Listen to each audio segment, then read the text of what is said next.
श्रीगुरुभ्यो नमः। हरि ओम।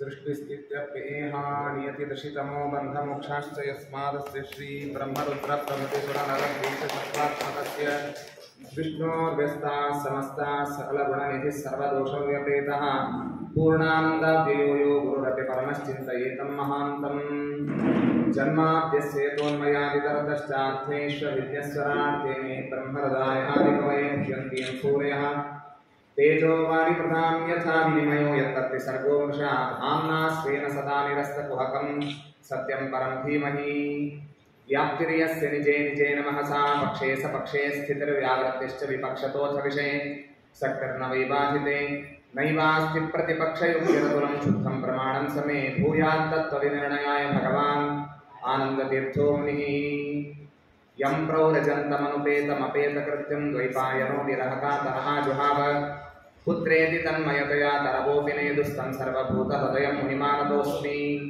नमोऽस्तु तात्विका देवा विष्णुभक्तिपरायणाः धर्ममार्गे प्रेरयन्तु भवन्तः सर्व एव हि। वक्रतुण्डमहाकाय सूर्यकोटिसमप्रभ निर्विघ्नं कुरु मे देव सर्वकार्येषु सर्वदा। यस्य वाक्कामधेनुर्नः कामितार्थान् प्रयच्छति सेवेतं जय योगीन्द्रं कामवाणच्छिदं सदा। नौमिन्यायसुधादिकृतजयमुनीन् श्रीपादराट्सन्मणीन् व्यासार्यान् विविधागमाब्धिविहारान् श्रीवादिराजानपि वन्देऽहं सबरान्दभूत्तमगुरून् वैदग्ध्यवाराम्निधीन् श्रीसत्यव्रतराघवेन्द्रमुनिपान् सद्बोधसध्यानपान् विद्यायां विबुधाचार्यं वेदज्ञानाब्धिचन्द्यनं दुर्मतध्वान्तमार्तण्डं सत्यध्यानमुनिं भजे। सत्याभिज्ञकराब्जोत्थान् पञ्चाशद्वर्षपूजकान् सत्यप्रमोदतीर्थार्यान् नौमिन्यायसुधारतान् शास्त्रेषु पारदर्श्वानं शास्त्रज्ञेश्वरवत्सलं दीनभट्टोद्धारकरं सत्यात्मानं गुरुं भजे। विद्यापीठविधातारं विद्यावारिधिचन्दिरं विद्यार्थिवत्सलं वन्दे महामहिमसद्गुरुम्। आपादमूलिपर्यन्तं गुरूणाम् आकृतिं स्मरेत् तेन विघ्नाः प्रणश्यन्ति सिद्ध्यन्ति च मनोरथाः। श्रीगुरुभ्यो नमः। हरि ओम्। स्वस्त्यस्तु सताम् अखिलसन्मङ्गलानि सन्तु श्लोकैकश्रवणपठनमात्रेण कथावद्मुश्च श्रोतॄणां निखिलकलिकतकल्मषापनोदनपटुतरे धर्माद्यखिलपुरुषार्थसाधनीभूते श्रीमद्भागवते अद्य कथाप्रारम्भः। हरि ओम्। हरि ओम्। हरि ओम्। ಆಸೀನರಾದ ನಮ್ಮ ಅಗ್ರಜರಾದಂತಹ ಪಂಡಿತ ಯಾದವಾಚಾರ್ಯನ ಸಾಷ್ಟಾಂಗ ನಮಸ್ಕಾರ ಮಾಡುತ್ತಾ ಅವರೇ ಅನಾಯಾಸವಾಗಿ ನಮ್ಗೆ ಹೇಳಬಹುದು, ಆದರೆ ಸಣ್ಣವರಿಗೂ ಅವಕಾಶ ಸಿಗಲಿ ಅನ್ನೋದಕ್ಕಾಗಿ ಒಂದು ಅನುಗ್ರಹ ಬುದ್ಧಿಯಿಂದ ಈ ಭಾಗವತದ ಉಪನ್ಯಾಸದ ಸೇವೆಯನ್ನು ಅವಕಾಶ ಮಾಡಿಕೊಟ್ಟಿದ್ದಾರೆ. ಅವರಿಗೆ ಮತ್ತೊಮ್ಮೆ ನಮಸ್ಕಾರವನ್ನು ಮಾಡುತ್ತಾ ಉಪನ್ಯಾಸವನ್ನು ಪ್ರಾರಂಭ ಮಾಡ್ತೀನಿ. ಭಾಗವತ ಇದು ಅತ್ಯದ್ಭುತವಾದಂತಹ ಗ್ರಂಥ. ಭಾಗವತ ಪುರಾಣಗಳ ರಾಜ ಅಂತ ಅನಿಸಿಕೊಳ್ಳುತ್ತದೆ. ತಾತ್ಪರ್ಯದಲ್ಲಿ ಭಾಗವತ ತಾತ್ಪರ್ಯ ಅಂತ ಶ್ರೀಮದಾಚಾರ್ಯ ಇದಕ್ಕೆ ಒಂದು ವ್ಯಾಖ್ಯಾನ ಗ್ರಂಥವನ್ನು ನಿರ್ಮಾಣ ಮಾಡಿದ್ದಾರೆ. ಅದರಲ್ಲಿ ಹೇಳುವಾಗ ಭಾಗವತದ ಬಗ್ಗೆ ಬಹಳಷ್ಟು ವಿಷಯಗಳನ್ನು ಅವರು ಹೇಳುತ್ತಾರೆ. ಇದು ವೇದ ಸಂಹಿತಂ ಅಂತ ಕರೀತಾರೆ. ವೇದ ಬಹಳ ಕಷ್ಟ. ಸ್ಕೂಲ್ನೊಳಗಿರ್ತದೆ ನೋಡ್ರಿ, ಟೆಕ್ಸ್ಟ್ ಬುಕ್ ಬಹಳ ಕಷ್ಟ ಇದೆ ಅನ್ನೋದಕ್ಕಾಗಿ ಒಂದು ಡೈಜೆಸ್ಟ್ ಅಂತ ಮಾಡಿರ್ತಾರೆ. ಇದನ್ನಾದರೂ ಓದಿ ಪರೀಕ್ಷೆ ಬರ್ರಿ, ಚೆನ್ನಾಗಿ ಮಾರ್ಕ್ಸ್ ಪಡೀರಿ ಅಂತ. ಆ ನಿಟ್ಟಿನಲ್ಲಿ ವೇದವ್ಯಾಸ ದೇವರು ವೇದದ ಭಾಷೆ, ಅದರ ವ್ಯಾಕರಣ, ನಿರುಕ್ತ, ಛಂದಸ್ಸು, ಅವುಗಳ ಅಂಗಾಂಗಗಳನ್ನು ಓದಿ ವೇದ ಅರ್ಥ ಮಾಡಿಕೊಳ್ಳಿಕ್ಕೆ ಬರೋದಿಲ್ಲ ಅಂತನ್ನುವ ನಮ್ಮಂಥ ಪಾಮರನಿಗಾಗಿಯೇ ಈ ಗ್ರಂಥವನ್ನು ನಿರ್ಮಾಣ ಮಾಡಿಕೊಟ್ರು. ಇದನ್ನು ಶ್ರವಣ ಮಾಡಿ, ಇದನ್ನು ಅಧ್ಯಯನ ಮಾಡಿ ನೀವು ಮೋಕ್ಷವನ್ನು ಪಡೀರಿ ಅಂತ. ಆಚಾರ್ಯರು ತಾತ್ಪರ್ಯದಲ್ಲಿ ಹೇಳುವಾಗ ಗಾಯತ್ರಿ ಭಾಷ್ಯರೂಪೋಸೌ ವೇದಾರ್ಥ ಪರಿಬೃಂಹಿತ. ಇದು ಗಾಯತ್ರಿ ಮಂತ್ರದ ವ್ಯಾಖ್ಯಾನ ರೂಪವಾದದ್ದಿದು. ಗಾಯತ್ರಿ ಮಂತ್ರದ ವಿಶೇಷವಾದಂತಹ ಅರ್ಥಗಳನ್ನು ಇಲ್ಲಿ ಹೇಳ್ತಾರೆ. ವೇದಾರ್ಥ ಪರಿಬೃಂಹಿತ, ಅಲ್ಲಲ್ಲಿ ನೀವು ಮುಂದೆ ನೋಡ್ಲಿಕ್ಕೆ ಇದ್ದೀರಿ. ವೇದಗಳ ಅರ್ಥವನ್ನು ಸುಲಭವಾದ ಶ್ಲೋಕಗಳಲ್ಲಿ ವೇದವ್ಯಾಸ ದೇವರು ಇಲ್ಲಿ ತಿಳಿಸಿಕೊಡ್ತಾರೆ. ವೇದಕ್ಕೆ ಸಮನಾಗೋದು ಅಂತಂದ್ರೆ ಇದು ಬಹಳ ದೊಡ್ಡ ಹೆಗ್ಗಳಿಕೆ. ಮಹಾಭಾರತಕ್ಕೆ ಇರುವ ಹೆಗ್ಗಳಿಕೆ ಏನು ಅಂತಂದ್ರೆ ವೇದವನ್ನೂ ಮೀರಿದಂತಹ ಗ್ರಂಥ. ವೇದಗಳ ನಿರ್ಮಾಣ ಯಾರು ಮಾಡಲಿಲ್ಲ. ಇವತ್ತಿನ ಪಾಶ್ಚಾತ್ಯರು ತಮಗೆ ಧಕ್ಕೆ ಬರಬಾರದು, ತಮ್ಮ ಗೌರವ ಕಡಿಮೆ ಆಗಬಾರದು ಅಂತನ್ನುವ ನಿಟ್ಟಿನಲ್ಲಿ ಭಾರತೀಯ ಏನು ಗ್ರಂಥಗಳಿವೆ ಅದಕ್ಕೆ ಕುಂದು ಕೊರತೆಗಳನ್ನು ಹೇಳ್ತಾ ವೇದಗಳು ನಿರ್ಮಿತವಾದದ್ದು 1700 ವರ್ಷ ಹಿಂದೆ, 2000 ವರ್ಷ ಹಿಂದೆ ಅಂತ ಹೀಗೆಲ್ಲ ಹೇಳ್ತಾರೆ. ಆದರೆ ವೈದಿಕ ಸಂಪ್ರದಾಯ ಹೇಳೋದೇನು ಅಂತಂದ್ರೆ ವೇದ ಇದು ಅಪೌರುಷೇಯ. ಆ ಅಪೌರುಷೇಯವಾದ ವೇದವನ್ನೂ ಮೀರಿದ ಯಾವುದಾದರೂ ಗ್ರಂಥ ಇದ್ದರೆ ಅದು ವೇದವ್ಯಾಸ ದೇವರು ನಿರ್ಮಾಣ ಮಾಡಿದಂತಹ ಮಹಾಭಾರತ ಎಂಬಂತಹ ಗ್ರಂಥ. ಯದಿಹಾಸ್ತಿ ತದನ್ಯತ್ರ ಎನ್ನೇಹಾಸ್ತಿ ನ ಕುತ್ರಚಿತ ಅಂತನ್ನುವಂತಹ ಒಂದು ಪ್ರಸಿದ್ಧಿಯನ್ನು ಪಡೆದಿದೆ. ಏನಾದರೂ ವಿಚಾರಗಳಿದ್ರೆ, ಒಳ್ಳೆಯ ವಿಚಾರಗಳಿದ್ರೆ ಅದು ಮಹಾಭಾರತದಲ್ಲಿ ಬಂದಿರಬೇಕು. ಮಹಾಭಾರತದಲ್ಲಿ ಬಾರದ ವಿಚಾರಗಳೇ ಇಲ್ಲ ಅಂತನ್ನುವ ಪ್ರಸಿದ್ಧಿ ಅದರ ಬಗ್ಗೆ ಇದೆ. ಗೀತಾಭಾಷ್ಯದಲ್ಲಿ ಆಚಾರ್ಯರು ಪ್ರಾರಂಭದಲ್ಲಿ ಹೇಳುವಾಗ ಈ ಮಾತು ಹೇಳ್ತಾರೆ, ಉಳಿದೆಲ್ಲ ಗ್ರಂಥಗಳು ದೊಡ್ಡದೋ ಮಹಾಭಾರತ ದೊಡ್ಡದೋ ಅಂತ ದೇವತೆಗಳಲ್ಲಿ ಒಂದು ಚರ್ಚೆ ಆಯ್ತಂತೆ. ಆಗ ಒಂದು ತಕ್ಕಡಿಯನ್ನು ತಂದು ಅದರಲ್ಲಿ ಇರಿಸಿದ್ದಾರೆ. ಎಲ್ಲ ಶಾಸ್ತ್ರ ಗ್ರಂಥಗಳನ್ನು ಒಂದು ಕಡೆಗೆ, ಮತ್ತೊಂದು ಕಡೆಗೆ ಮಹಾಭಾರತ ಇಟ್ರೆ ವ್ಯಾಸಸ್ಸೈವ ಅಜ್ಞೇಯಾತತ್ರ ತ್ವತ್ಯರಿಚ್ಛತ ಭಾರತಂ. ಆಚಾರ್ಯ ಅಂತಾರೆ, ವೇದವ್ಯಾಸ ದೇವರ ಇಚ್ಛೆಯಂತೆ ಆದದ್ದೇನು ಅಂದ್ರೆ ಮಹಾಭಾರತಕ್ಕೇನೆ ಹೆಚ್ಚಿನ ಮಹತ್ವ ಬಂತು, ಅದು ಭಾರ ಆಯಿತು. ಮಹತ್ವಾತ್ ಭಾರವತ್ವಾಚ ಮಹಾಭಾರತ ಮುಚ್ಚತೆ ನಿರುತ್ತಮಸ್ಯೋ ವೇದ ಸರ್ವಪಾಪ ಪ್ರಮುಚ್ಚತೆ ಅಂತಂತಾರೆ. ಶ್ರೀಮದಾಚಾರ್ಯ ಅಂತಾರೆ, ಮಹಾಭಾರತ ಒಳಗೆ ಹೇಳಿದ ಅರ್ಥ ತಿಳ್ಕೊಳ್ಳೋ ಕಾರಣ ಇಲ್ಲ. ಈ ಗ್ರಂಥಕ್ಕೆ ಮಹಾಭಾರತ ಅಂತ ಯಾಕಂತಾರೆ ಅಂತ ತಿಳ್ಕೊಂಡ್ರು ಸರ್ವಪಾಪ ಪ್ರಮುಚ್ಚತೆ ಅಂತಂತಾರೆ. ಇದು ಅತ್ಯಂತ ಗಹನಾರ್ಥವಾದದ್ದು, ವಿಸ್ತೃತವಾದ ಅರ್ಥ ಇದೆ ಅಂತ ತಿಳಿದ ಮಾತ್ರಕ್ಕೆ ಎಲ್ಲ ಪಾಪಗಳ ಪರಿಹಾರ ಆಗ್ತದೆ ಅಂತಂತಾರೆ. ಆ ಮಹಾಭಾರತ ಹಾಗೂ ಭಾಗವತ ಇವುಗಳಲ್ಲಿ ಕೆಲವೊಂದು ಪ್ರಸಂಗಗಳಲ್ಲಿ ವ್ಯತ್ಯಾಸ ಕಾಣಿಸ್ತದೆ.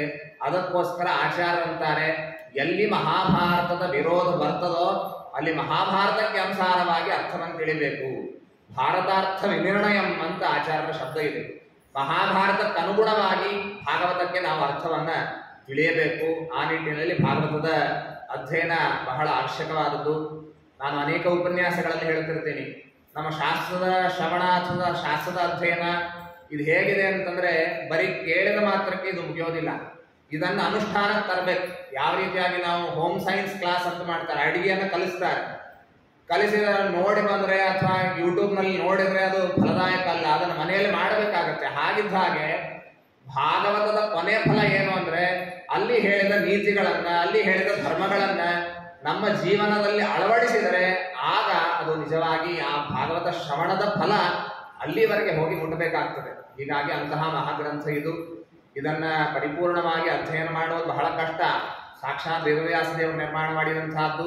ಶ್ರೀಮದಾಚಾರ್ಯ ಗ್ರಂಥ ಇದೆ. ಅನೇಕ ವ್ಯಾಖ್ಯಾನಕಾರರು ವಿಜಯಧ್ವಜರಿಂದ ಆರಂಭ ಮಾಡಿ ಅನೇಕ ಸತ್ಯಧರ್ಮ ತೀರ್ಥರು, ಯಾದವಾರರು ಮೊದಲಾದಂತಹ ಯಾದವಾರರ ಅನೇಕ ಜನ ಶಿಷ್ಯರು, ಲಿಂಗೇರಿಯಾಚಾರ್ಯರು, ಕೋನೇರಿಯಾಚಾರ್ಯರು, ಹೀಗೆಲ್ಲ ಶ್ರೀನಿವಾಸ ತೀರ್ಥರು, ಸುಮತೀಂದ್ರ ತೀರ್ಥರು, ಹೀಗೆ ಹಲವು ವ್ಯಾಖ್ಯಾನಕಾರರು ಈ ಗ್ರಂಥಗಳಿಗೆ ವ್ಯಾಖ್ಯಾನವನ್ನು ಮಾಡಿದ್ದಾರೆ.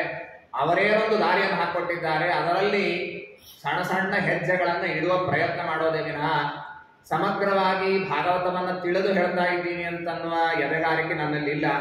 ಎಷ್ಟು ಗುರುಗಳ ಅನುಗ್ರಹದಿಂದ ನಾನು ತಿಳಿಲಿಕ್ಕೆ ಸಾಧ್ಯ ಆಗಿದೆ ಅದರಲ್ಲೇ ಒಂದೆರಡು ಪ್ರಮೇಯವನ್ನ ಹೇಳುವ ಪ್ರಯತ್ನ ಮಾಡ್ತೇನೆ. ಆರಂಭದಲ್ಲಿ ಭಾಗವತ ತಾತ್ಪರ್ಯದ ಬಗ್ಗೆ ಏನು ಒಂದೆರಡು ಮಾತನ್ನು ಹೇಳಿ ನಾನು ಮುಂದೆ ಹೊರಡ್ತೀನಿ. ಭಾಗವತ ತಾತ್ಪರ್ಯ ಸುಮಧ್ವ ವಿಜಯದಲ್ಲಿ ನಾರಾಯಣ ಪಂಡಿತಾಚಾರ್ಯ ಹೇಳುವಾಗ ಒಂದು ಸಣ್ಣ ಕಥೆಯನ್ನು ಹೇಳ್ತಾರೆ. ಒಬ್ಬ ವ್ಯಕ್ತಿ ನಡೀತಾ ನಡೀತಾ ಇನ್ನೊಂದು ಊರಿಗೆ ಹೋಗ್ಬೇಕಾಗಿತ್ತು. ಮಧ್ಯದಲ್ಲಿ ಕಾಡು, ಕಾಡಿನೊಳಗಿಂದ ಹೋಗ್ಬೇಕು. ಹೋಗ್ತಾ ಇದ್ರೆ ಕಾಡಿನಲ್ಲಿ ಕ್ರೂರ ಪ್ರಾಣಿಗಳು ಬರ್ತದೆ, ಯಾರ್ಯಾರೋ ಕಳ್ಳರು ಬರ್ತಾರೆ. ಆಗಿನ ಕಾಲಕ್ಕೆ ಆ ಕಾಡಿನಲ್ಲೇ ಇದ್ದುಕೊಂಡು ಕಳ್ಳತನ ಮಾಡುವಂತಹ ಜನರ ಗುಂಪು ಕೆಲವು. ಹಾಗೆ ಹೋಗ್ತಾ ಇದ್ರೆ ಬಹಳ ತೊಂದರೆ. ಆದ್ರೆ ಕಾಡಿನಲ್ಲಿ ಹೋಗ್ತಾ ಇರುವಾಗ ಒಬ್ಬ ವ್ಯಕ್ತಿ ಬಂದಂತ, ನೀವೇನು ಚಿಂತೆ ಮಾಡಬೇಡ್ರಿ, ನನಗೆ ಕಾಡಿನ ಎಲ್ಲ ದಾರಿ ಗೊತ್ತಿದೆ, ಎಲ್ಲಿ ಕ್ರೂರ ಪ್ರಾಣಿ ಇರ್ತದೆ ಅನ್ನೋದು ನನಗೆ ಗೊತ್ತು, ಎಲ್ಲಿ ಕಳ್ಳರಿರ್ತಾರೆ ಅನ್ನೋದು ಗೊತ್ತು, ನಿಮಗೆ ಬೇರೆ ದಾರಿಯಿಂದ ಕರ್ಕೊಂಡು ಹೋಗ್ತೀನಿ ಅಂತ ಕರೆದುಕೊಂಡು ಹೋಗಿ ಊರಿಗೆ ಮುಟ್ಟಿಸಿದ್ರೆ ನಮ್ಗೆ ಏನೊಂದು ಆನಂದ ಆಗಬೇಕಲ್ಲ. ಆ ಕೆಲಸ ಶ್ರೀಮದಾಚಾರ್ಯರ ಭಾಗವತ ತಾತ್ಪರ್ಯಂತಹ ಗ್ರಂಥ ಮಾಡುತ್ತದೆ ಅಂತ ಹೇಳ್ತಾರೆ. ಈ ಪುರಾಣಗಳು ಅಂತ ಅನ್ನೋದಿದು ದೊಡ್ಡ ಅಡವಿ. ಇದರಲ್ಲಿ ಅರ್ಥ ಹೇಗೆ ಮಾಡಬೇಕು ಅಂತ ಆಗೋದಿಲ್ಲ. ದಾರಿ ತಪ್ಪಿ ಹೋಗುವಂತಹ ಪ್ರಸಂಗ, ಅನೇಕ ಅಪವ್ಯಾಖ್ಯಾನಗಳೆಂಬಂತಹ ಚೋರರು ಬಂದು ನಮ್ಮನ್ನ ತಪ್ಪು ದಾರಿಗೆ ಒಯ್ತಾರೆ. ಹೀಗಾಗಿ ಅಂಥಲ್ಲಿ ಭವತಾ ಸುಸಖಾ ಚಕ್ರೆ ಶ್ರೀ ಭಾಗವತ ನಿರ್ಣಯ ಪುರಾಣ ಸ್ಥಾನ ಪಂಥಾನಾಂ ಭಾಷಾತ್ರಯ ವೇದಿನಾಂ ಭವತಾ ಸುಸಖಾ ಚಕ್ರೆ ಶ್ರೀ ಭಾಗವತ ನಿರ್ಣಯ ಅಂತಂತಾರೆ. ಯಾರಿಗೆ ಪುರಾಣ ಗ್ರಂಥಗಳಲ್ಲಿ ಗತಿ ಇಲ್ಲ, ಹೇಗೆ ಓದಬೇಕು, ಹೇಗೆ ತಿಳಿಬೇಕು ಅಂತನೋ ಪರಿಜ್ಞಾನ ಇಲ್ಲ. ಅವರಿಗೋಸ್ಕರ ಒಬ್ಬ ಒಳ್ಳೆ ಗೆಳೆಯನನ್ನ ಶ್ರೀಮದಾಚಾರ್ಯ ಕೊಟ್ಟರು. ಅದಕ್ಕೇನೆ ಭಾಗವತ ತಾತ್ಪರ್ಯ ಅಂತಂತಾರೆ. ಆ ಭಾಗವತ ತಾತ್ಪರ್ಯ ಗ್ರಂಥದ ಬೆಳಕಿನಲ್ಲಿ ನಾವು ಭಾಗವತವನ್ನ ತಿಳಿಯುವ ಪ್ರಯತ್ನವನ್ನು ಮಾಡಬೇಕು. ನಾವೇ ಸ್ವತಂತ್ರವಾಗಿ ಭಾಗವತವನ್ನು ತಿಳಿಲಿಕ್ಕೆ ನಮಗೆ ಯೋಗ್ಯತೆ ಇರುವುದಿಲ್ಲ. ಹೀಗಾಗಿ ಆ ಗ್ರಂಥವನ್ನು ಆಶ್ರಯಿಸಿ ನಾವು ಮುಂದೆ ಹೋಗಬೇಕಾಗ್ತದೆ. ಪ್ರಾರಂಭದಲ್ಲಿ ಸೂತಾಚಾರ್ಯರು ಇಲ್ಲಿ ಮಂಗಳಾಚರಣವನ್ನು ಮಾಡ್ತಾರೆ. ಜನ್ಮಾದ್ಯಸ್ಯ ಯತೋನ್ಮಯಾದಿತರತಶ್ಚಾರ್ಥೇಷ್ವಭಿಜ್ಞಸ್ವರಾಟ್ ತೇನೇ ಬ್ರಹ್ಮಹೃದಾಯ ಆದಿಕವಯೇ ಮುಹ್ಯಂತಿಯಂ ಸೂರಯಃ ತೇಜೋ ವಾರಿಮೃತಾಂ ಯಥಾ ವಿನಿಮಯೋ ಯತ್ತತ್ತಿ ಸರ್ಗೋ ಮೃಷಾ ಧಾಮ್ನಾ ಸ್ವೇನ ಸದಾ ನಿರಸ್ತಕುಹಕಂ ಸತ್ಯಂ ಪರಂ ಧೀಮಹಿ. ದೇವರನ್ನ ಕೊಂಡಾಡುತ್ತಾ ಮಂಗಳಾಚರಣವನ್ನು ಮಾಡೋದು. ನಮ್ಮಲ್ಲಿ ಯಾವುದೇ ಒಳ್ಳೆಯ ಕಾರ್ಯ ಇರಬಹುದು, ಅಲ್ಲಿ ಎಲ್ಲದಕ್ಕೂ ಒಂದು ಮಂಗಳಾಚರಣ ಅಂತಿದ್ದೇ ಇರುತ್ತದೆ. ಮಂಗಳಾಚರಣದಿಂದ ಎಲ್ಲ ವಿಘ್ನಗಳ ಪರಿಹಾರವಾಗಿ ನಾವೊಂದೇನು ಕಾರ್ಯದಲ್ಲಿ ತೊಡಗಿರ್ತೇವೆ, ಮಂಗಲಮಯವಾದಂತಹ ಕಾರ್ಯ ಅದು ವಿಘ್ನವಿಲ್ಲದೆ ಪೂರ್ಣ ಆಗಬೇಕು. ಇದಕ್ಕೋಸ್ಕರ ಮಂಗಲಾಚರಣೆ ಅತ್ಯವಶ್ಯಕ. ಆ ನಿಟ್ಟಿನಲ್ಲಿ ಇಲ್ಲಿ ಭಗವಂತನನ್ನ ಸತ್ಯಂ ಪರಂ ಧೀಮಹಿ, ಪರಮಾತ್ಮನನ್ನ ಧ್ಯಾನ ಮಾಡೋಣ ಅಂತ ಹೇಳ್ತಾರೆ. ಎಂತಹ ಪರಮಾತ್ಮ ಅವನು ಅಂದ್ರೆ ಸತ್ಯಂ ಅಂತಂತಾರೆ. ಜ್ಞಾನಾನಂದಾದಿ ರೂಪನಾದಂತಹ, ಜ್ಞಾನಾನುಭವ ರೂಪನಾದಂತಹ ಪರಮಾತ್ಮನ ಧ್ಯಾನವನ್ನು ಮಾಡೋಣ. ಆ ಪರಮಾತ್ಮ ಇವನು ಸರ್ವೋತ್ತಮನಾಗಿದ್ದಾನೆ. ಆ ದೇವರಿಂದಲೇನೆ ಈ ಇಡೀ ಜಗತ್ತಿಗೆ ಜನ್ಮಾದ್ಯಸ್ಯ ಯತೋನ್ಮಯಾತ್, ಈ ಇಡೀ ಜಗತ್ತಿನ ಸೃಷ್ಟ್ಯಾದಿಗಳನ್ನ ಮಾಡುವವ ಪರಮಾತ್ಮ ಎಂಬುದಾಗಿ ಅವನನ್ನು ನಾವು ತಿಳಿಯಬೇಕು. ಅವನೇನಾಗಿದ್ದಾನೆ ಅಂತಂದ್ರೆ ಅರ್ಥೇಶ್ವಭಿಜ್ಞ, ಎಲ್ಲವನ್ನು ತಿಳಿದಿದ್ದಾನೆ. ಪರಮಾತ್ಮ ಸರ್ವಜ್ಞನಾಗಿದ್ದಾನೆ. ಸ್ವರಾಟ್, ಅವನ ಮೇಲೆ ಒಡೆತನ ಮಾಡುವವರು ಯಾರಿಲ್ಲ. ತಾನು ತನ್ನ ಒಡೆತನವನ್ನು ಎಲ್ಲರ ಮೇಲೆ ಇಟ್ಟಿದ್ದಾನೆ. ಅವನೇ ಎಲ್ಲರಿಗೆ ಒಡೆಯ, ಅವನೇ ನಮ್ಮ ಮೇಲೆ ಸ್ವಾಮಿ ಆಗಿದ್ದಾನೆ. ಆ ಪರಮಾತ್ಮನೇ ಈ ತತ್ವಜ್ಞಾನವನ್ನ ತೇನೇ ಬ್ರಹ್ಮಹೃದಾಯ ಆದಿಕವಯೇ, ಆದಿಕವಿಗಳು ಅಂತ ಬ್ರಹ್ಮದೇವರು, ಆ ಬ್ರಹ್ಮದೇವರಿಗೆ ತತ್ವಜ್ಞಾನದ ಉಪದೇಶ ಮಾಡಿದಂತಹ ಪರಮಾತ್ಮ ಇವನೇ. ಈ ಮಾತು ಹೇಳ್ತಾ ಇದ್ದದ್ದು ಯಾಕೆ ಅಂತಂದ್ರೆ, ಹೇಳುವವರು ಬಹಳ ದೊಡ್ಡವರು ಅಂತ ಜ್ಞಾನ ಇಲ್ಲ ಅಂತ ಆದ್ರೆ ಕೇಳುವವರಿಗೆ ಶ್ರದ್ಧೆ ಬರುವುದಿಲ್ಲ. ಇವರಿಗೂ ಸ್ವಲ್ಪ ಅರ್ಧ ಗೊತ್ತಿದೆ ಬಿಡ್ರಿ, ನಮಗೂ ಸ್ವಲ್ಪ ಗೊತ್ತಿದೆ, ಇವರಿಗೂ ಸ್ವಲ್ಪ ಗೊತ್ತಿದೆ, ಇವರೇ ನಮಗೆ ಉಪದೇಶ ಮಾಡೋದು ಅಂತ ಅನ್ನುವ ಭಾವನೆ ಬರ್ತದೆ. ಹೀಗಾಗಿ ವೇದವ್ಯಾಸ ದೇವರು ಹಾಗೆ ಇರಬೇಕು, ಯಾರೋ ಒಬ್ಬರು ಋಷಿ ಇರಬೇಕು, ಗಡ್ಡ ಬಿಟ್ಟಿದ್ರು, ಬಹಳ ವಯಸ್ಸಾಗಿತ್ತು ಅಂತ ಇಷ್ಟೇ ತಿಳಿಬೇಡ್ರಿ. ವೇದವ್ಯಾಸ ದೇವರು ಅಂದ್ರೆ ಯಾರು ಅಂತಂದ್ರೆ ಜಗತ್ತಿನಲ್ಲೇ ಸರ್ವಜ್ಞರು ಅಂತ ಪ್ರಸಿದ್ಧರಾದ, ಬಹಳ ಜ್ಞಾನ ಇದೆ ಅಂತಂದ್ರೆ ಅದು ಬ್ರಹ್ಮದೇವರಿಗೆ ಅಂತ ಪ್ರಸಿದ್ಧಿ ಇದೆ ಲೋಕದಲ್ಲಿ. ಅಂತಹ ಬ್ರಹ್ಮದೇವರಿಗೂ ಉಪದೇಶ ಮಾಡಿದವರು ಯಾರು ಅಂತಂದ್ರೆ ಈ ವೇದವ್ಯಾಸ ದೇವರು ಅಂತ ಹೇಳಿ. ತೇನೇ ಬ್ರಹ್ಮಹೃದಾಯ ಆದಿಕವಯೇ ಮುಹ್ಯಂತಿಯಂ ಸೂರಯ, ಯಾವ ಪರಮಾತ್ಮನನ್ನು ತಿಳಿಲಿಕ್ಕೆ ಮಹಾ ಜ್ಞಾನಿಗಳಿಗೂ ಸಾಧ್ಯವಾಗೋದಿಲ್ಲ. ಅಂತಹ ಪರಮಾತ್ಮನ ಧ್ಯಾನ ಮಾಡೋಣ. ಆ ಪರಮಾತ್ಮ ಏನ್ ಮಾಡ್ತಾನೆ ಅಂತಂದ್ರೆ ತೇಜೋ ವಾರಿಮೃತಾಂ ಯಥಾ ವಿನಿಮಯೋ, ಪರಮಾತ್ಮ ಮೂರು ವಿಧವಾದ ಸೃಷ್ಟಿಯನ್ನು ಮಾಡ್ತಾನೆ. ತೇಜಸ್ ಸೃಷ್ಟಿ, ಅಪ್ ಸೃಷ್ಟಿ ಹಾಗೂ ಮೃತ್ ಸೃಷ್ಟಿ ಅಂತ ಕರೀತಾನೆ. ತೇಜಸ್ ಸೃಷ್ಟಿ ಅಂದ್ರೆ ದೀಪಾಂತರಂ ಯಥಾ, ಒಂದು ದೀಪದಿಂದ ಮತ್ತೊಂದು ದೀಪ ಹಚ್ತಾರೆ, ಅದರಿಂದ ಇನ್ನೊಂದು ಹಚ್ಚುತ್ತಾರೆ, ಇದಕ್ಕೆ ತೇಜಸ್ ಸೃಷ್ಟಿ ಅಂತಂತಾರೆ. ಜಲ ಸೃಷ್ಟಿ ಅಂತಂದ್ರೆ ನೂರಾರು ಸ್ಥಳಗಳಲ್ಲಿ ನೀರಿದೆ.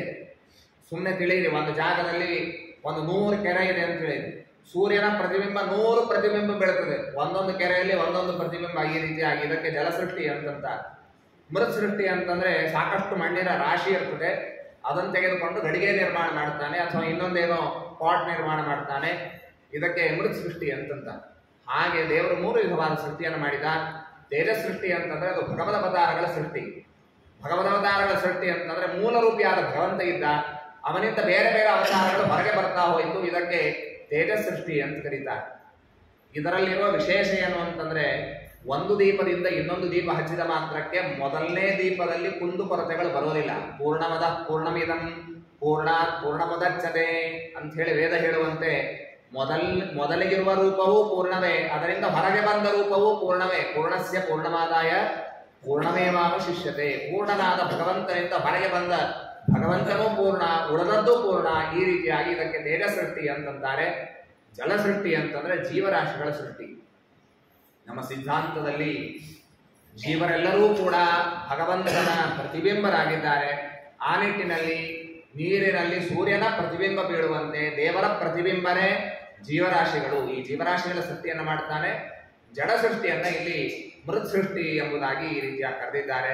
ಈ 3 ವಿಧವಾದಂತಹ ಸೃಷ್ಟಿ ಭಗವಂತನ ವಿಷಯದಲ್ಲಿ ಯತ್ರ ತ್ರಿಸರ್ಗೋ ಮೃಷಾ, ದೇವರ ವಿಷಯದಲ್ಲಿ ಇದು ಯಾವುದು ಪ್ರಯೋಜನಕಾರಿ ಅಲ್ಲ.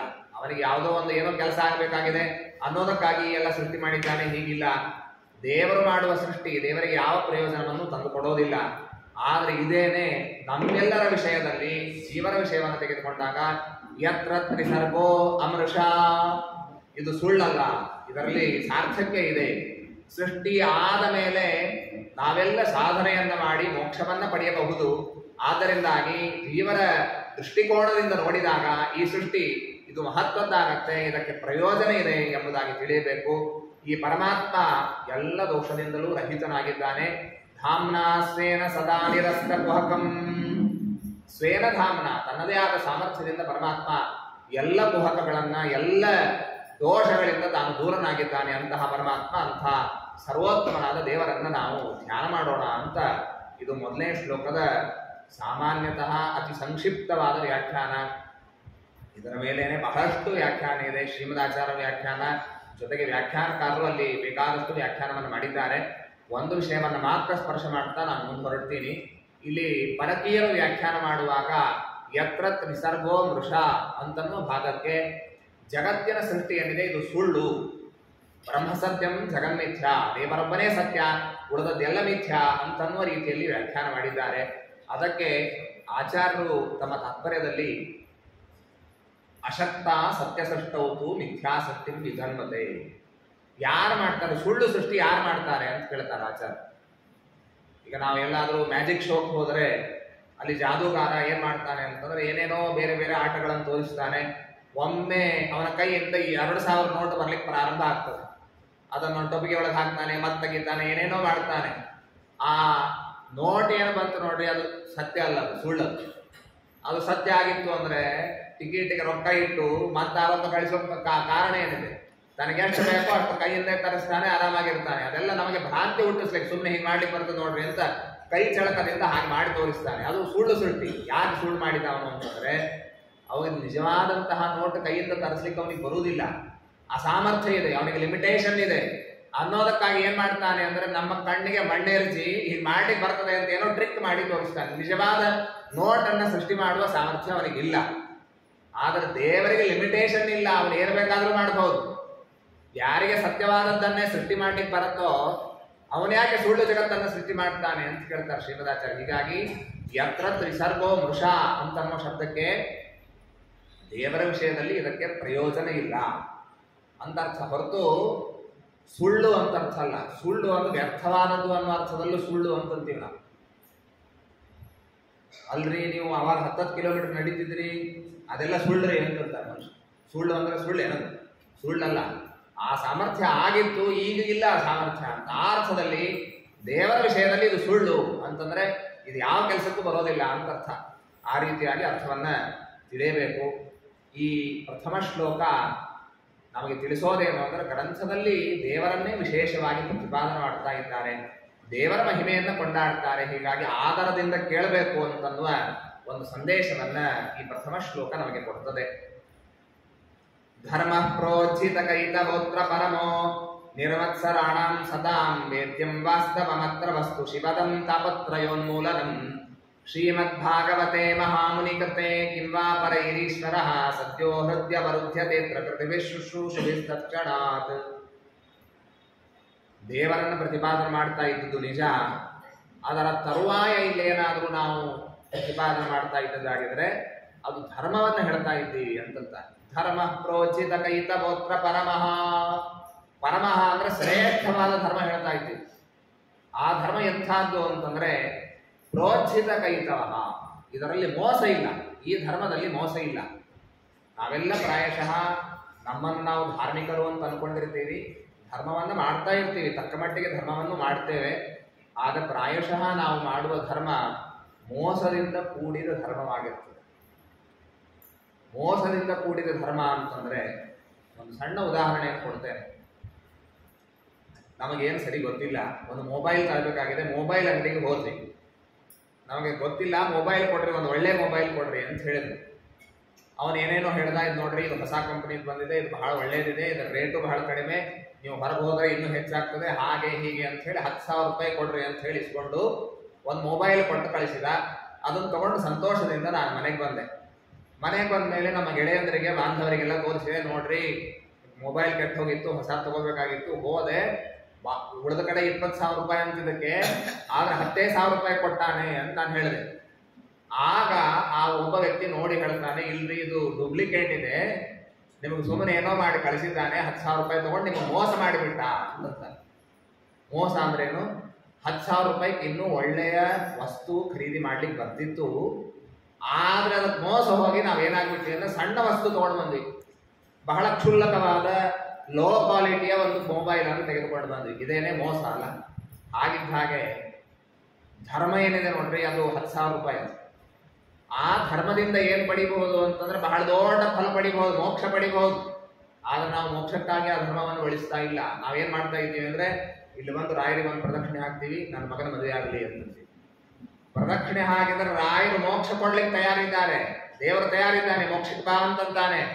ಆದ್ರೆ ನಾವು ಅದು ನಮಗೆ ಬೇಕಾಗಿಲ್ಲ. ನಾವೇನಂತೀವಿ, ನಮ್ಮ ಮಗನಿಗೆ ನೌಕರಿ ಆಗ್ಬೇಕು, ನಮಗೆ ಮದುವೆ ಆಗ್ಬೇಕು, ನಮ್ಮ ಮನೆಯಲ್ಲಿ ಮದುವೆ ಆಗ್ಬೇಕು.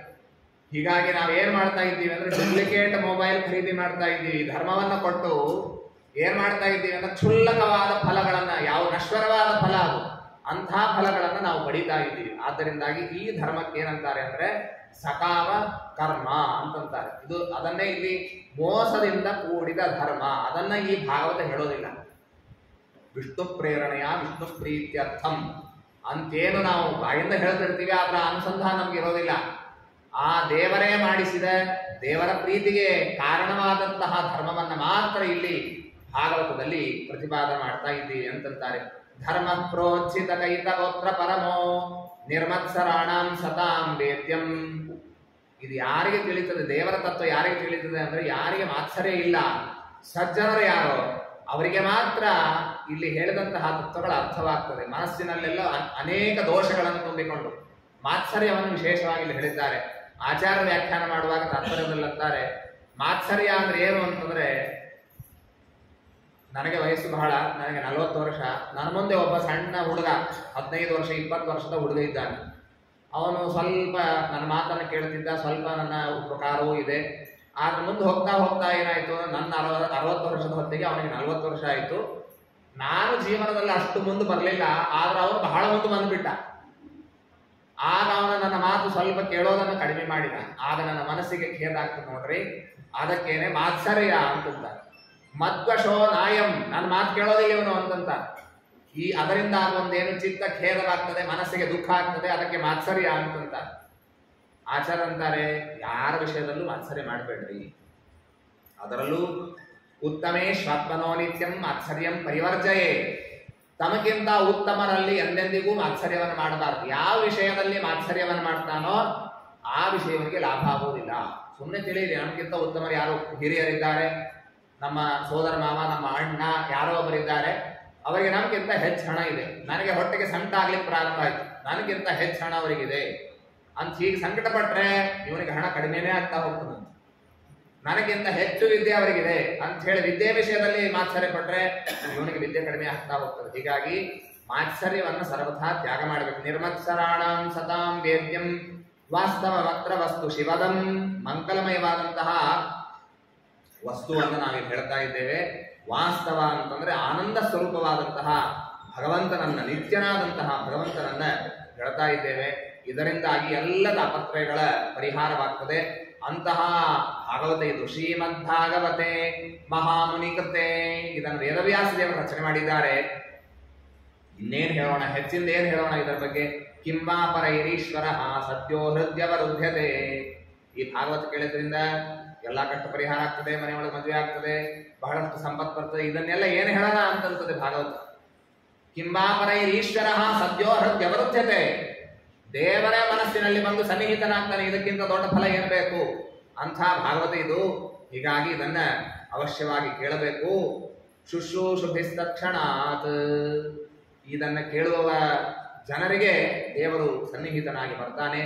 ನಿಗಮ ಕಲ್ಪ ತರ್ವರ್ಗಲಿತಂ ಫಲಂ ಸುಖಮುಖಾದಮೃತದ್ರವ ಸಂಯುತಂ ಪಿಬತ ಭಾಗವತಂ ರಸಮಾಲಯಂ ಮುಹುರಭೋ ರಸಿಕ ಭುವಿ ಭಾವುಕಾಹ. ವೇದ ದೊಡ್ಡ ಗಿಡ ಇತ್ತು. ಗಿಡ ಏರ್ಲಿಕ್ಕೆ ಈಗಿನ ಕಾಲಕ್ಕೆ ಬಹಳ ಜನ ಬರೋದಿಲ್ರಿ. ಹಿಂದೆ ಕೆಲವರು ಏರ್ತಿದ್ರು, ಈಗ ಬಹಳ ಕೆಲವರೇ ಏರ್ತಾರೆ. ಹೀಗಾಗಿ ಗಿಡದ ಮೇಲೆ ಹಣ್ಣಿತ್ತು ಅಂದ್ರೆ ಬೇಡ ಬಿಡು ಅಂತಂತ. ಅದಕ್ಕೆ ವೇದವ್ಯಾಸ ದೇವರಂದ್ರು, ವೇದವನ್ನ ಏರಿ ವೇದದಲ್ಲಿರುವ ಅರ್ಥವನ್ನು ತಿಳಿದು ಹಣ್ಣು ತಿನ್ನುವ ಸಾಮರ್ಥ್ಯ ನಿಮಗಿಲ್ಲ. ಒಂದು ಹಣ್ಣು ಕೆಳಗೆ ಬೀಳಿಸ್ತೀನಿ ಅಂತ ಬೀಳಿಸಿದ ಭಾಗವತವನ್ನು. ನಿಗಮ ಕಲ್ಪತರೋರ್ಕಲಿತಂ ಫಲಂ ಶುಕಮುಖಾದಮೃತದ್ರವ ಸಂಯುತಂ. ಗಿಳಿ ಕಚ್ಚಿದ ಹಣ್ಣು ಸಿಹಿ ಇರ್ತದೆ ಅಂತ ಲೋಕದಲ್ಲೇ ಪ್ರಸಿದ್ಧಿ ಇದೆ. ಹಾಗೆ ಇದು ಶುಕಾಚಾರ್ಯ ಎಂಬಂತಹ ಗಿಳಿ ಅವರ ಮುಖದಿಂದ ಬಂದಂತಹ ಭಾಗವತ ಇದು. ಇದನ್ನ ಪಿಬತ ಭಾಗವತಂ ರಸಮಾಲಯಂ. ಈ ಭಾಗವತ ರಸದ ಪಾನವನ್ನು ಮಾಡಿರಿ. ಈ ಭಾಗವತದ ರಸದ ಪಾನ ಇದು ಕಿವಿಯಿಂದ ಆಗಬೇಕಾದದ್ದು, ಬಾಯಿಂದ ಆಗೋದಿಲ್ಲ. ಅಂಥದ್ದಿದು. ಅದನ್ನು ಎಲ್ಲಿವರೆಗೆ ಕೇಳಬೇಕು ಅಂದ್ರೆ ರಸಮಾಲಯಂ, ಎಲ್ಲಿವರೆಗೆ ಜೀವನ ಇದೆಯೋ ಅಲ್ಲಿವರೆಗೆ ಕೇಳಬೇಕು. ಅಷ್ಟೇ ಅಲ್ಲ, ಮೋಕ್ಷದಲ್ಲೂ ಇದನ್ನು ಕೇಳಬೇಕು ಅಂತ ಹೇಳ್ತಾರೆ. ಮುಹುರಹೋ ರಸಿಕಾ ಭುವಿ ಭಾವುಕ. ಆಹಾ, ನೀವೆಲ್ಲ ರಸಿಕರು, ಭಗವಂತನಲ್ಲಿ ಭಕ್ತಿಯನ್ನು ಪಡೆದವರು. ರಸ ಅಂತಂದ್ರೆ ಭಕ್ತಿ. ಆ ಭಕ್ತಿಯನ್ನು ಪಡೆದಂತಹ ಎಲ್ಲ ಭಗವದ್ಭಕ್ತರು ಅವಶ್ಯವಾಗಿ ಇದನ್ನ ಕೇಳಿ ಅಂತ ಪ್ರಾರಂಭವನ್ನ ಮಾಡ್ತಾ ಇದ್ದಾರೆ. ಇದಕ್ಕೆ ಅರ್ಥವಾದ ಅಂತಂತಾರೆ ಶಾಸ್ತ್ರದಲ್ಲಿ. ನೀವು ಸತ್ಯನಾರಾಯಣ ಪೂಜೆಯನ್ನು ಮಾಡಿರ್ತೇನೆ ಮನೆಯಲ್ಲಿ, ಕಥೆ ಕೇಳುವಾಗ ಕೇಳ್ತೀರಿ, ನೋಡ್ರಿ ಇಂಥ ವ್ಯಕ್ತಿಗೆ ಬಹಳ ಕಷ್ಟ ಇತ್ತು, ಕಟ್ಟಿಗೆ ಮಾರ್ತಿದ್ದ, ಸತ್ಯನಾರಾಯಣ ಪೂಜೆ ಮಾಡಿದ ಮನೆಯಲ್ಲಿ ಬಹಳ ಸಂಪತ್ತು ಬಂತು ಅಂತ ಕೇಳ್ತಾನೆ. ಕಥೆ ಕೇಳಿದ ವ್ಯಕ್ತಿಗೆ ಏನಿಸ್ತದೆ, ಹಾಗಾದ್ರೆ ನಾನು ಮಾಡಬೇಕು ಅಂತ. ಆಗಿದ್ದ ಹಾಗೆ ಈ ಭಾಗವತ ಏನಿದೆ, ಇದನ್ನು ಕೇಳಿದವರಿಗೆ ಬಹಳ ಅದ್ಭುತವಾದಂತಹ ಫಲಗಳಿದೆ ಅಂತ ಹೇಳುವ ಮೂಲಕ ಇದರಲ್ಲಿ ರುಚಿಯನ್ನ ಉತ್ಪಾದನೆ ಮಾಡ್ತಾ ಇದ್ದಾರೆ. ನೈಮಿಷಾರಣ್ಯದಲ್ಲಿ ಎಲ್ಲ ಶೌನಕಾದಿ ಋಷಿಗಳು ಸೂತಾಚಾರ್ಯ ಜೊತೆ ಕುಳಿತಿದ್ದಾರೆ. ಸಹಸ್ರ ಸಮಮಾಸದ 1000 ವರ್ಷದ ಒಂದು ಜ್ಞಾನ ಸತ್ರದಲ್ಲಿ ಅವರು ಕುಳಿತುಕೊಂಡಿದ್ದಾರೆ. ಆಗ ಅವರು ಕೇಳ್ತಾರೆ, ನೀವು ಅನೇಕ ಪುರಾಣಗಳನ್ನ ಹೇಳಿದ್ದೀರಿ. ಶೌನಕಾಚಾರ್ಯ ಹೇಳ್ತಾ ಇದ್ದಾರೆ, ಆಖ್ಯಾತಾನ್ಯಪ್ಯಥೀತಾನಿ ಧರ್ಮಶಾಸ್ತ್ರಾಣಿ ತಾನ್ಯುತ. ಧರ್ಮಶಾಸ್ತ್ರದ ಬಗ್ಗೆನೂ ನಮಗೆ ತಿಳಿಸಿಕೊಟ್ಟಿದ್ದೀರಿ. ಆದರೆ ನೀವು ಏನೇನು ತಿಳಿದಿದ್ದೀರೋ ಅದನ್ನೆಲ್ಲವನ್ನ ವಿಶೇಷವಾಗಿ ಹೇಳಬೇಕು. ಭಗವಂತನ ಮಹಾತ್ಮ್ಯವನ್ನ ಹೇಳಬೇಕು. ಏನನ್ನ ಕೇಳಬೇಕು ಅನ್ನೋ ಜ್ಞಾನವೂ ನಮಗಿಲ್ಲ. ಅವರಂತಾರೆ, ಗುರು ಸ್ನಿಗ್ಧಸ್ಯ ಶಿಷ್ಯಸ್ಯ ಗುರವೋ ಗುಹ್ಯಮಪ್ಯುತ. ಶಿಷ್ಯನ ಮೇಲೆ ಅನುಗ್ರಹ ಇರುವ ಗುರುಗಳು ಅವನು ಕೇಳದೇ ಇದ್ದ ವಿಷಯಗಳನ್ನು ಹೇಳ್ತಾರೆ. ಹೀಗಾಗಿ ಸ್ವಾಮಿ, ನಮ್ಗೆ ಏನು ಕೇಳಬೇಕು ಅನ್ನೋ ಸರಿಯಾಗಿ ಗೊತ್ತಿಲ್ಲ, ನೀವೇ ಅನುಗ್ರಹ ಮಾಡಿ ಹೇಳಬೇಕು. ಯಾವುದನ್ನ ಕೇಳೋದರಿಂದಾಗಿ ಜನರಿಗೆಲ್ಲ ಶ್ರೇಯಸ್ಸೇ ಆಗತ್ತೆ, ಒಳಿತೆ ಆಗತ್ತೆ ಅಂಥದ್ದನ್ನು ಹೇಳ್ರಿ. ನಮಗೆ ಸಂಕ್ಷೇಪ ಮಾಡಿ ಹೇಳ್ರಿ, ಬಹಳ ವಿಸ್ತಾರ ಬೇಡ. ನಮಗೆ ಸಾರವನ್ನು ಉದ್ಧರಣೆ ಮಾಡಿ ನಮಗೆ ಹೇಳಬೇಕು ಅಂತ ಕೇಳಿದ್ದಾರೆ. ಆಪನ್ನ ಸಂಸ್ಕೃತಿ ಘೋರಾಂ ಯನ್ನಾಮ ವಿಮಶೋತ್ರಣನ್ ತತಸ್ಸದ್ಯೋ ವಿಮುಚ್ಚೇತ ಎಂಬಿವೇದಿ ಸ್ವಯಂಭುವಃ. ಯಾವ ಪರಮಾತ್ಮ ಇದ್ದಾನೆ, ಆಪನ್ನ ಸಂಸ್ಕೃತಿ ಘೋರಾಂ, ಈ ಘೋರವಾದ ಸಂಸಾರದಲ್ಲಿ ಬಿದ್ದಂತಹ ಜೀವ ಆ ಪರಮಾತ್ಮನನ್ನ ಸ್ಮರಣೆ ಮಾಡಿದ ಅಂತಂದ್ರೆ ಎಲ್ಲ ಪಾಪಗಳನ್ನು ಕಳೆದುಕೊಳ್ಳುತ್ತಾನೆ, ಭಗವಂತನನ್ನ ಪಡೀತಾನೆ. ಅಂತಹ ಭಗವಂತನ ಬಗ್ಗೆ ನೀವು ತಿಳಿಸಿಕೊಡಬೇಕು. ಏನೆಲ್ಲ ಅವತಾರಗಳನ್ನು ಭಗವಂತ ಮಾಡಿದ ಅದರ ಬಗ್ಗೆ ತಿಳಿಸಿಕೊಡ್ರಿ. ಅವತಾರ ಕಥೆಗಳನ್ನ ಹೇಳ್ರಿ. ಯತ್ ಷಣ್ವತಾಂ ರಸಜ್ಞಾನಾಂ ಸ್ವಾದು ಸ್ವಾದು ಪದೇ ಪದೇ. ಯಾವ ಭಗವಂತನ ಕಥೆಯನ್ನ ಕೇಳ್ತಾ ಇದ್ರೆ ಹೆಜ್ಜೆ ಹೆಜ್ಜೆಗೂ ರೋಮಾಂಚ ಆಗತ್ತೆ, ಅಂಥದ್ದನ್ನು ಹೇಳ್ರಿ. ವಿಶೇಷವಾಗಿ ಕೃಷ್ಣ ಪರಮಾತ್ಮ ಯದುಕುಲದಲ್ಲಿ ಅವತಾರ ಮಾಡಿದ ಅಂತ ನಾವು ತಿಳಿದಿದ್ದೀವಿ. ಅವನ ಕಥೆಗಳನ್ನ, ಅವನ ಅಣ್ಣ ಬಲರಾಮ ಮಾಡಿದಂತಹ ಲೀಲೆಗಳನ್ನ ಅದನ್ನೆಲ್ಲ ತಿಳಿಸಿಕೊಡ್ರಿ. ಕಲಿಮಾಗತ ಮಾಕರ್ಣ್ಯ, ಕಲಿಯುಗ ಪ್ರಾರಂಭ ಆಯಿತು ಅಂತನ್ನೋದನ್ನ ತಿಳಿದು ನಾವೆಲ್ಲ ಕರೋನಾ ಬಂತು ಅಂತ ಹೇಳಿ ಮನೆಯೊಳಗೆ ಉಳಿದು ಬಿಟ್ವಿ ನೋಡ್ರಿ. ಅದಕ್ಕಿಂತ ದೊಡ್ಡ ರೋಗ ಅಂದ್ರೆ ಅದು ಕಲಿಯುಗ. ಇದರಲ್ಲಿ ದೋಷಗಳು ಬಹಳ. ದುಷ್ಟರ ಸಹವಾಸ ಆಗುವ ಪ್ರಸಂಗ ಇರ್ತದೆ, ತಲೆ ಕೆಡುವ ಪ್ರಸಂಗ ಇರ್ತದೆ ಅನ್ನೋದಕ್ಕಾಗಿ ಶೌನಕಾಚಾರ್ಯ ಹೇಳ್ತಾರೆ, ಕಲಿಯುಗ ಬಂದದ್ದಕ್ಕಾಗಿ ನಾವು 1000 ವರ್ಷದ ಸತ್ತ ಪ್ರಾರಂಭ ಮಾಡಿದ್ದೀವಿ. ಇಲ್ಲಿ ಬೇರೆ ಹರಟೆ ಹೊಡಿಲಿಕ್ಕೆ ಅವಕಾಶ ಇಲ್ಲ. ದೇವರ ಬಗ್ಗೆ ಪ್ರಶ್ನೆ, ದೇವರ ಬಗ್ಗೆ ಉತ್ತರ, ಅದರಲ್ಲೇ ನಾವು ಇದ್ಬಿಟ್ವಿ ಅಂತಂದ್ರೆ ಸಾಧನ ಆಗ್ತದೆ ಅಂತ ಅನ್ನೋ ನಿಟ್ಟಿನಲ್ಲಿ ಅವರು ಮಾಡ್ತಾ ಇದ್ದಾರೆ. ಕೊನೆಗೊಂದು ಪ್ರಶ್ನೆ ಮಾಡ್ತಾರೆ, ಕೃಷ್ಣ ಪರಂಧಾಮಕ್ಕೆ ತೆರಳಿದ ಮೇಲೆ ಧರ್ಮಕ್ಕಂ ಶರಣಂಗತಃ, ಧರ್ಮ ಯಾರಿಗೆ ಮೊರೆ ಹೋಯಿತು? ಕೃಷ್ಣ ಇರುವವರೆಗೆ ಯದಾ ಯದಾ ಹಿ ಧರ್ಮಸ್ಯ ಗ್ಲಾನಿರ್ಭವತಿ ಭಾರತ ಅಭ್ಯುತ್ಥಾನಂ ಅಧರ್ಮಸ್ಯ ತದಾತ್ಮಾನಂ ಸೃಜಾಮ್ಯಹಂ. ಅಧರ್ಮವನ್ನು ಹತ್ತಿಕ್ಕಿ ಧರ್ಮವನ್ನ ಮತ್ತೆ ಸ್ಥಾಪನೆ ಮಾಡೋದಕ್ಕಾಗಿ ನಾನೇ ಬರ್ತೀನಿ, ನಾನೇ ಇದ್ದು ನಡೆಸ್ತೀನಿ ಅಂತ ಹೇಳಿ ಕೃಷ್ಣಾವತಾರದಲ್ಲಿ ನಡೆಸಿದ. ಆದ ಕೃಷ್ಣ ಪರಂಧಾಮಕ್ಕೆ ತೆರಳಿದ ಮೇಲೆ ಧರ್ಮಾಧರ್ಮಗಳ ವ್ಯವಸ್ಥೆಯನ್ನು ಮಾಡಿ ಧರ್ಮವನ್ನು ಸ್ಥಾಪನೆ ಮಾಡಿದವರು ಯಾರು ಅಂತ ಹೀಗೆಲ್ಲ ಪ್ರಶ್ನೆಗಳನ್ನು ಕೇಳಿದಾಗ ಸೂತಾಚಾರ್ಯರು ಶುಕಾಚಾರ್ಯರನ್ನ ನಮಸ್ಕಾರ ಮಾಡಿ ಆಮೇಲೆ ಅವರು ಪ್ರಾರಂಭ ಮಾಡ್ತಾರೆ. ಯಂ ಪ್ರೌರಜಂತಮನುಪೇತಮಪೇತ ಕೃತ್ಯಂ ದ್ವೈಪಾಯನೋ ವಿರಹ ಕಾತರ ಆಜುಹಾವ ಪುತ್ರೇತಿ ತನ್ಮಯತಯಾ ತರವೋಪಿನೇ ದುಸ್ತಂ ಸರ್ವಭೂತ ಹೃದಯಂ ಮುನಿಮಾನತೋಸ್ಮಿ. ಶುಕಾಚಾರ್ಯರು ಗುರುಗಳಿಂದ ವೇದವ್ಯಾಸ ದೇವರಿಂದ ಕಲಿತು ತಾವು ಮನೆ ಬಿಟ್ಟು ಹೊರಟು ಬಿಟ್ರಂತೆ. ನನಗೆ ವೈರಾಗ್ಯ ಬಂದಿದೆ, ನಾನು ಹೋಗ್ತೀನಿ ಅಂತ. ಆಗ ವೇದವ್ಯಾಸ ದೇವರು ಒದರಿದ್ರಂತೆ, ಹೋಗ್ಬೇಡ ಮಗನೇ ಅಂತ.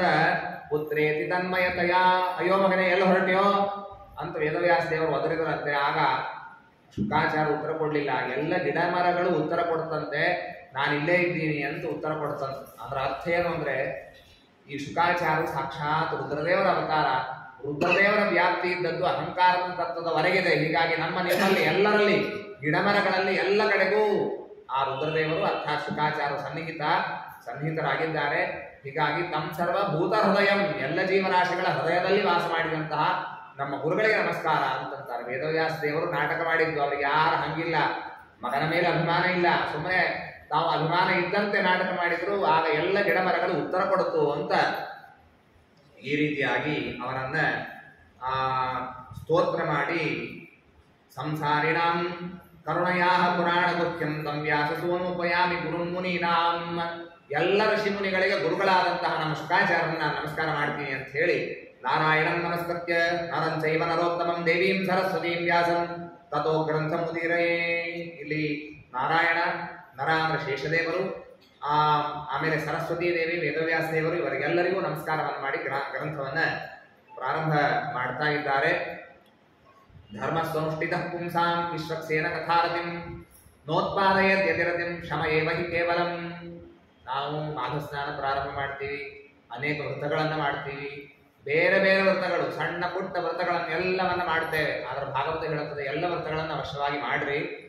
ಆದ್ರೆ ಎಲ್ಲದಕ್ಕೂ ಕೇಂದ್ರ ಬಿಂದುವಾಗಿ ಇರಬೇಕಾದದ್ದು ಯಾವುದು ಅಂದ್ರೆ ಭಗವಂತನ ಭಕ್ತಿ. ಆ ಭಗವಂತನ ಭಕ್ತಿ ಇಲ್ಲದೆ ತಲೆ ಮೇಲೆ ತಣ್ಣೀರು ಎಷ್ಟು ಸುರ್ಕೊಂಡ್ರೇನು, ಎಷ್ಟು ಉಪವಾಸ ಮಾಡಿದ್ರೇನು, ಎಷ್ಟು ವ್ರತಗಳನ್ನ, ಎಷ್ಟು ಯಜ್ಞಗಳನ್ನ ಏನ್ ಮಾಡಿದ್ರೂ ಉಪಯೋಗ ಇಲ್ಲ. ಅದೆಲ್ಲವೂ ಯಾವುದಕ್ಕೆ ಸಾಧನ ಆಗಬೇಕು ಅಂದ್ರೆ ಭಗವದ್ ಭಕ್ತಿಗೆ ಅದು ಸಾಧನ ಆಗಬೇಕು. ಆಗ ಮಾಡಿದಂತಹ ಧರ್ಮ ಇದು ಸಾರ್ಥಕವಾಗ್ತದೆ. ನೋತ್ಪಾದಯೇದ್ಯತಿರತಿಂ ಶ್ರಮ ಏವ ಹಿ ಕೇವಲಂ. ಅದೆಲ್ಲವೂ ದೇಹಕ್ಕೆ ಶ್ರಮ. ನಮಗೆಲ್ಲ ಹೇಗನಿಸ್ತದೆ ಅಂತಂದ್ರೆ, ದೇವರಲ್ಲಿ ಭಕ್ತಿ ಮಾಡ್ರಿ ಅಂದ್ರೆ ಬಹಳ ದೊಡ್ಡ ಸಾಧನ ಹೇಳಿದಂಗೆ ನಮ್ಗೆ ಅನ್ಸೋದಿಲ್ಲ. ಯಾವುದು ಸುಲಭ ಅಂತ ಅನಿಸ್ತದೆ ನೋಡ್ರಿ, ಹಾಗಾದ್ರೆ ಇದು ಕೆಳಗಿನ ಮಟ್ಟದ್ದು ಅಂತ ನಮಗೆ ಭಾವನೆ ಇರ್ತದೆ. ಒಬ್ಬರ ಆಚಾರ ಒಂದು ಹೇಳ್ತಿದ್ರು, ಏನು ಅಂತಂದ್ರೆ, ಈ ಜ್ಯೋತಿಷಿ ಕೇಳಿಕ್ ಹೋಗಿರ್ತಾರೆ ನೋಡ್ರಿ. ಜ್ಯೋತಿಷಿ ಕೇಳಿಕ್ ಹೋದವರಿಗೆ ಯಾರೋ ಒಬ್ಬರ ಆಚಾರ ಹೇಳಿದ್ರಂತೆ, ನೀವೇನಿಲ್ರಿ ದೇವರ ಮುಂದೆ ಒಂದು ದೀಪ ಹಚ್ಚ್ರಿ, ನಮಸ್ಕಾರ ಮಾಡ್ರಿ, ದೇವರನ್ನ ಬಹಳ ಬೇಡ್ಕೊಳ್ರಿ, ಮೇಲಿಂದ ಮೇಲೆ ದೇವರನ್ನ ನೆನೆಸಿರಿ, ನಿಮ್ ಎಲ್ಲಾ ಕಷ್ಟ ಪರಿಹಾರ ಆಗ್ತದೆ ಅಂತ. ಅವ್ರು ಜ್ಯೋತಿಷಿ ಕೇಳಿದವ್ರು ಬಂದು ಇನ್ನೊಬ್ಬರ ಮುಂದೆ ಹೇಳಿದ್ರು. ಅವ್ರ ಆಚಾರ ಹತ್ರ ಹೋಗಿದ್ವಿ, ಅಷ್ಟೇನು ಚಲೋ ಹೇಳಲಿಲ್ಲ. ಅದಾದ್ಮೇಲೆ ನಾವು ಇನ್ನೊಬ್ಬರ ಆಚಾರ ಹತ್ರ ಹೋದ್ವಿ. ಅವ್ರೇನ್ ಮಾಡಿದ್ರು ಅಂತಂದ್ರೆ, ನೀವು 48 ದಿವಸ ಚಾಪೆ ಮೇಲೆ ಮಲಗಬೇಕು, ಆಮೇಲೆ 3 ಹೊತ್ತು ಸ್ನಾನ ಮಾಡ್ಬೇಕು, ತಣ್ಣೀರ ಸ್ನಾನ ಮಾಡಬೇಕು, ಆಮೇಲೆ ಹೆಚ್ಚು ಮಾತಾಡ್ಲಿಕ್ಕಿಲ್ಲ, ಇಷ್ಟಿಷ್ಟು ಗಂಟೆಗೆ ಹೀಗೆ ಮಾಡ್ಬೇಕು, ಬೆಳಗ್ಗೆ 3:30 ಗಂಟೆಗೆ ಹೇಳ್ಬೇಕು, ಆಮೇಲೆ ಇಂಥ ಬಟ್ಟೆಯನ್ನೇ ಉಡಬೇಕು ನೀವು, ಆಮೇಲೆ ಒಂದು ದೀಪ ಈ ದಿಕ್ಕಿಗೆ ಹಚ್ಬೇಕು, ಪೂರ್ವ ದಿಕ್ಕಿಗೆ ಒಂದು ದೀಪ ಹಚ್ಬೇಕು, ದಕ್ಷಿಣಕ್ಕೆ ಮತ್ತೊಂದು ದೀಪ ಹಚ್ಬೇಕು. ಹೀಗೆ ಹೇಳಿದಾಗ ಕೇಳುವ ಮನುಷ್ಯನಿಗೆ ಹಾಗಾದ್ರೆ ಇವರು ಬಹಳ ಒಳ್ಳೆ ಚೆನ್ನಾಗಿ ಹೇಳ್ತಾ ಇದ್ದಾರೆ ಅಂತ ಅನಿಸ್ತದೆ. ಮನುಷ್ಯನಿಗೆ ಏನು ಅಂತಂದ್ರೆ, ಕಾಂಪ್ಲೆಕ್ಸ್ ಆಗಿತ್ತು ಅಂತಂದ್ರೆ ಸರಳ ಇರಬಾರ್ದು ನೋಡಿ, ಅದ್ರೊಳಗೆ ಬಹಳ ಕಷ್ಟ ಇತ್ತು ಅಂದ್ರೆ ಹಾಗಾದ್ರೆ ಬಹಳ ಚೆನ್ನಾಗಿ ಹೇಳಿದ್ರೆ ಅವ್ರ ಆಚಾರರು ಅಂತ ಅನಿಸ್ತದೆ. ಸುಲಭವಾದದ್ದು ಶ್ರೇಷ್ಠವಾಗಬಹುದು.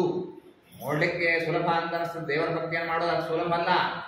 ಆದ್ರೆ ಅದೇನೇ ನಮ್ಮ ಸಾಧನಗಳಲ್ಲಿ ಅತ್ಯುತ್ತಮ ಸಾಧನ ಅಂದ್ರೆ ಭಕ್ತಿ. ಶಬ್ದ ಸಣ್ಣದನ್ನಿಸಬಹುದು, ಆದ್ರೆ ಬಹಳ ಮಹತ್ವದ ತತ್ವ ಇದು. ಆಚಾರ್ಯ ತಾತ್ಪರ್ಯದಲ್ಲಿ ಹೇಳ್ತಾ ಇರುವಾಗ ಕೆಲವು ಕಡ್ಡಾಯವಾಗಿ ನಾವು ಪಡೆಯಬೇಕಾದಂತಹ ಸಾಧನಗಳನ್ನು ಹೇಳ್ತಾರೆ, ಅದು ಇಲ್ಲದೆ ಮೋಕ್ಷ ಇಲ್ಲ ಅಂತ ಹೇಳ್ತಾರೆ. ಅದರಲ್ಲಿ ಮೊಟ್ಟ ಮೊದಲನೆಯದು ಅಂದ್ರೆ ಅದು ಭಗವದ್ ಭಕ್ತಿ. ಭಗವಂತನಲ್ಲಿ ಭಕ್ತಿ ಇಲ್ಲ ಅಂದ್ರೆ ಮೋಕ್ಷವನ್ನು ಪಡೀಲಿಕ್ಕೆ ಸಾಧ್ಯ ಇಲ್ಲ. ಹೀಗಾಗಿ ನಾವೆಲ್ಲ ಮಾಡುವಂತಹ ಎಲ್ಲ ಧರ್ಮಗಳಿಗೆ ಉದ್ದೇಶವಾದದ್ದು ಅದು ಭಕ್ತಿ ಆಗಿರಬೇಕು ಅಂತ ಈ ರೀತಿಯಾಗಿ ಹೇಳ್ತಾರೆ. ಭಿದ್ಯತೆ ಹೃದಯ ಗ್ರಂಥಿ ಛಿದ್ಯಂತೆ ಸರ ಸಂಶಯಾ ಕ್ಷೀಯಂತೆ ಚಾಸ್ಯ ಕರ್ಮಾಣಿ ದೃಷ್ಟೇವಾತ್ಮನೀಶ್ವರೇ.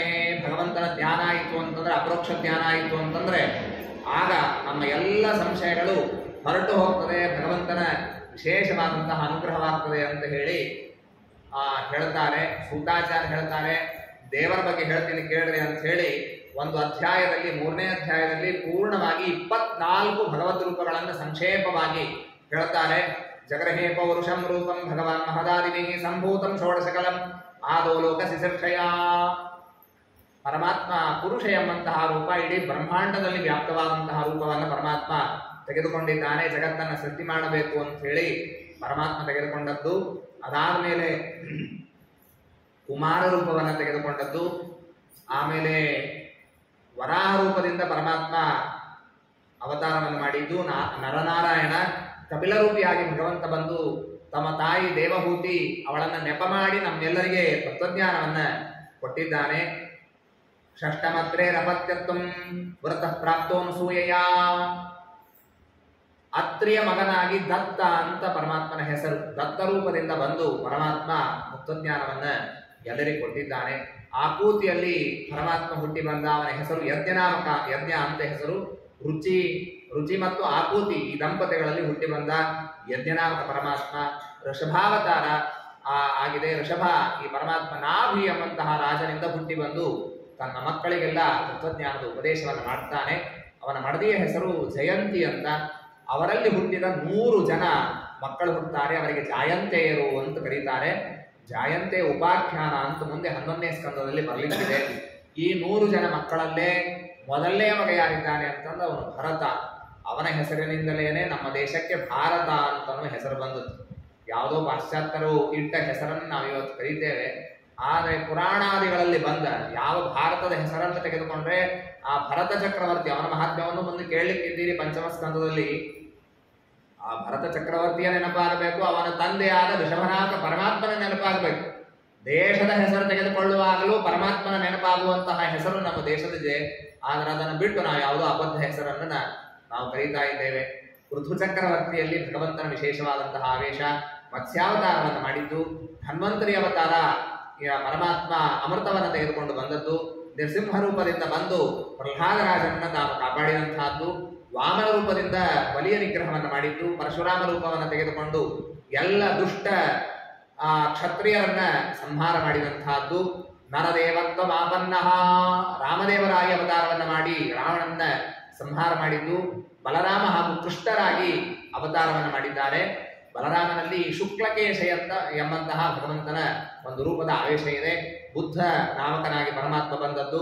ಕಲ್ಕಿಯಾಗಿ ಪರಮಾತ್ಮ ಅವತಾರ ಮಾಡಿದ್ದು. ಅವತಾರ ಸಂಖ್ಯೆಯ ಹರೇ ಸತ್ವನಿಧೇರ್ದ್ವಿಜಾ. ಹೀಗೆ ಈ ಅವತಾರಗಳನ್ನು ನಾನು ಹೇಳಿದ್ದೀನಿ. ಸುತಾಚಾರ್ಯರಂತಾರೆ ಭಗವಂತನ ಅವತಾರಗಳಿಗೆ ಎಣಿಕೆ ಇಲ್ಲ, ಅನಂತ ರೂಪಗಳು ಪರಮಾತ್ಮನದಿದೆ ಅಂತ. ಈ ರೀತಿಯಾಗಿ ಯಥಾನಂಸಿ ಮೇಘೌಗಾ ರೇಣುರ್ವಾ ಪಾರ್ಥಿವೋ ನಿಲೆ ಏವಂ ದ್ರಷ್ಟೃದರ್ಶತ್ವಂ ಆರೋಪಿತಮ ಬುದ್ಧಿಭಿ. ನೀರಿನಲ್ಲಿ ನಿಂತ, ಹರಿಯುವ ನೀರಿನಲ್ಲಿ ನಿಂತ, ತಾನು ಹರಿಯುವ ನೀರಿನಲ್ಲಿ ನಿಂತಿರ್ತಾನೆ. ಆಗ ಮಹಾಪೂರ ಬಂದಿರಬೇಕು. ಬಹಳ ನದಿ ಬಂದಿತ್ತು ಅಂತಂದ್ರೆ ಅಂಥ ಹೊತ್ತಿಗೆ ಸಾಕಷ್ಟು ಮೊಣಕಾಲಷ್ಟು ನೀರು ಬರುವಷ್ಟು ನೀರಿನೊಳಗೆ ಹೋದ್ರೆ ಮನುಷ್ಯನಿಗೆ ಏನನ್ನಿಸ್ತದೆ ಅಂದ್ರೆ ತಾನೂ ಹೊರಟಿದ್ದಾನೆ, ಅಲ್ಲಿರುವ ಗಿಡಮರಗಳು ಚಲಿಸ್ತಾ ಇದೆ ಅಂತ ಅನಿಸ್ತದೆ. ಹಾಗಿದ್ದ ಹಾಗೆ ತಾನೇನಾಗಿದ್ದಾನೆ ಅಂದ್ರೆ ಈ ಪ್ರಾಕೃತವಾದ ದೇಹವನ್ನು ಪಡೆದಿದ್ದಾನೆ ಅನ್ನೋದಕ್ಕೋಸ್ಕರ ಮನುಷ್ಯನಿಗೆ ಅನಿಸೋದೇನು ಅಂದ್ರೆ ದೇವರಿಗೂ ಪ್ರಾಕೃತ ದೇಹ ಇದೆ ಅಂತ ಅನಿಸ್ತದೆ. ದೇವರಿಗೆ ಪ್ರಾಕೃತ ದೇಹ ಸರ್ವಥಾ ಇಲ್ಲ. ದೇವರ ದೇಹ ಇದು ಜ್ಞಾನಾನಂದ ರೂಪವಾದಂತಹದ್ದು. ಅದಕ್ಕೆ ಛೇದ ಭೇದಾದಿಗಳು, ಬಾಣ ಹೊಡೆದ್ರೆ ರಕ್ತ ಬಂತು ಅಂತ ಆಗುವುದಿಲ್ಲ ಕೃಷ್ಣನಿಗೆ, ಯಾಕೆಂದ್ರೆ ಒಳಗೆ ರಕ್ತ ಇಲ್ಲ. ಆದರೂ ದೇವರು ನಾಟಕ ಮಾಡ್ತಾನೆ. ಮಹಾಭಾರತದ ಯುದ್ಧದಲ್ಲಿ ಬಾಣ ತಾಕಿದ್ರೆ ರಕ್ತ ಬಂದಂತೆ ತೋರಿಸ್ತಾನೆ. ಸಿನಿಮಾದಲ್ಲಿ ತೋರಿಸ್ತಾರೋ ಇಲ್ಲೋ, ಹಾಗಿದ್ದಾಗ ಅದಕ್ಕಿಂತಲೂ ಅದ್ಭುತವಾಗಿ ದೇವರು ತೋರಿಸಿದ್ದಾನೆ. ಒಳಗೇನೂ ರಕ್ತನೇ ಇಲ್ಲ. ಆಚಾರ್ಯ ತಾತ್ಪರ್ಯದಲ್ಲಿ ಹೇಳುವಾಗ ಛೇದ ಭೇದಾದಿ ತಥಾ ತಥಾ ಪ್ರಾಕೃತ ದೇಹತ್ವಂ ಅನೀಶತ್ವಂ, ನನ್ನ ಕೈಯಲ್ಲಿ ಆಗುದಿಲ್ಲ ಅಂತಂತಾನೆ. ರಾಮದೇವರು ಒಮ್ಮೆ ಸೀತಾದೇವಿ ಅಪಹಾರ ಮಾಡ್ಕೊಂಡು ಹೋದ್ರೆ, ರಾವಣ ಅಪಹಾರ ಮಾಡ್ಕೊಂಡು ಹೋದ್ರೆ ಅಜಾನನ್ ಪೃಚ್ಛತಿ ಸ್ಮಾನ್ಯ, ನೀವು ನೋಡಿದ್ರ ಸೀತಾದೇವಿ ನೋಡಿದ್ರ, ನೀವು ಈ ದಿಕ್ಕಿಗೆ ಹೋದ್ಲೋ ಈ ದಿಕ್ಕಿಗೆ ಹೋದ್ಲೋ ನೋಡಿದ್ದೀರಾ ಅಂತ ಕೇಳ್ತಾನೆ. ಎಲ್ಲ ಹೊತ್ತು ದೇವರಿಗೆ ನಾಟಕ ಮಾಡ್ತಾನೆ. ಹೀಗಾಗಿ ಪರಮಾತ್ಮನಿಗೂ ಪ್ರಾಕೃತ ದೇಹ ಇದೆ ಎಂಬುದಾಗಿ ಮನುಷ್ಯ ತಾನು ತಿಳಿತಾನೆ. ಯಾಕೆ ಅಂದ್ರೆ ತನಗೆ ಪ್ರಾಕೃತ ದೇಹ ಇದೆ ಅನ್ನೋದಕ್ಕಾಗಿ ದೇವರಿಗೂ ಇದೆ ಅಂತ ಈ ರೀತಿಯಾಗಿ ತಿಳಿತಾನೆ. ಆದರೆ ದೇವರ ಎಲ್ಲ ಅವತಾರಗಳು ಕೂಡ ಸಚ್ಚಿದಾನಂದ ಆತ್ಮರೂಪವಾದಂತಹದ್ದು. ಇದಂ ಭಾಗವತಂ ನಾಮ ಪುರಾಣಂ ಬ್ರಹ್ಮ ಸಂಹಿತಂ ಉತ್ತಮ ಶ್ಲೋಕ ಚರಿತಂ ಚಕಾರ ಭಗವಾನ್ ಋಷಿ. ಇದು ಭಾಗವತ, ಇದು ವೇದಗಳಿಗೆ ಸಮಾನವಾದಂತಹ ಗ್ರಂಥ. ವೇದವ್ಯಾಸ ದೇವರು ಇದರ ನಿರ್ಮಾಣವನ್ನ ಮಾಡಿದ್ದಾರೆ. ಪರೀಕ್ಷಿತ ರಾಜ ಇದನ್ನ ಕೇಳಿದ ಶುಕಾಚಾರ್ಯರಿಂದ. ನಿಶ್ರೇಯಸಾಯಿ ಲೋಕಸ್ಯ ಧನ್ಯಂ ಸ್ವಸ್ಥೇನ ಮಹತ. ಇದನ್ನು ಮಾಡಿದ್ ಯಾಕೆ ಅಂದ್ರೆ ಉಳಿದವರೆಲ್ಲ ಗ್ರಂಥ ಮಾಡೋದು ಯಾಕೆ ಮಾಡ್ತಿರ್ತಾರೆ ಅಂದ್ರೆ ತಮ್ಮ ಕೀರ್ತಿ ಬರಲಿ, ತಮಗೆ ಹಣ ಬರಲಿ ಅನ್ನೋದಕ್ಕಾಗಿ ಗ್ರಂಥವನ್ನು ಮಾಡಿದವರು ಅನೇಕರು. ಆದರೆ ವೇದವ್ಯಾಸ ದೇವರ ಗ್ರಂಥವನ್ನು ಮಾಡಿದ್ ಯಾಕೆ ಅಂತಂದ್ರೆ ಭಕ್ತ ಜನರ ಉದ್ಧಾರ ಆಗಲಿ ಅನ್ನೋದಕ್ಕಾಗಿ ಮಾಡಿತ್ತು. ಭೋಜರಾಜನ ಆಸ್ಥಾನದೊಳಗೆ ಅವನು ಪುರಸ್ಕಾರ ಮಾಡ್ತಿದ್ದಂತೆ.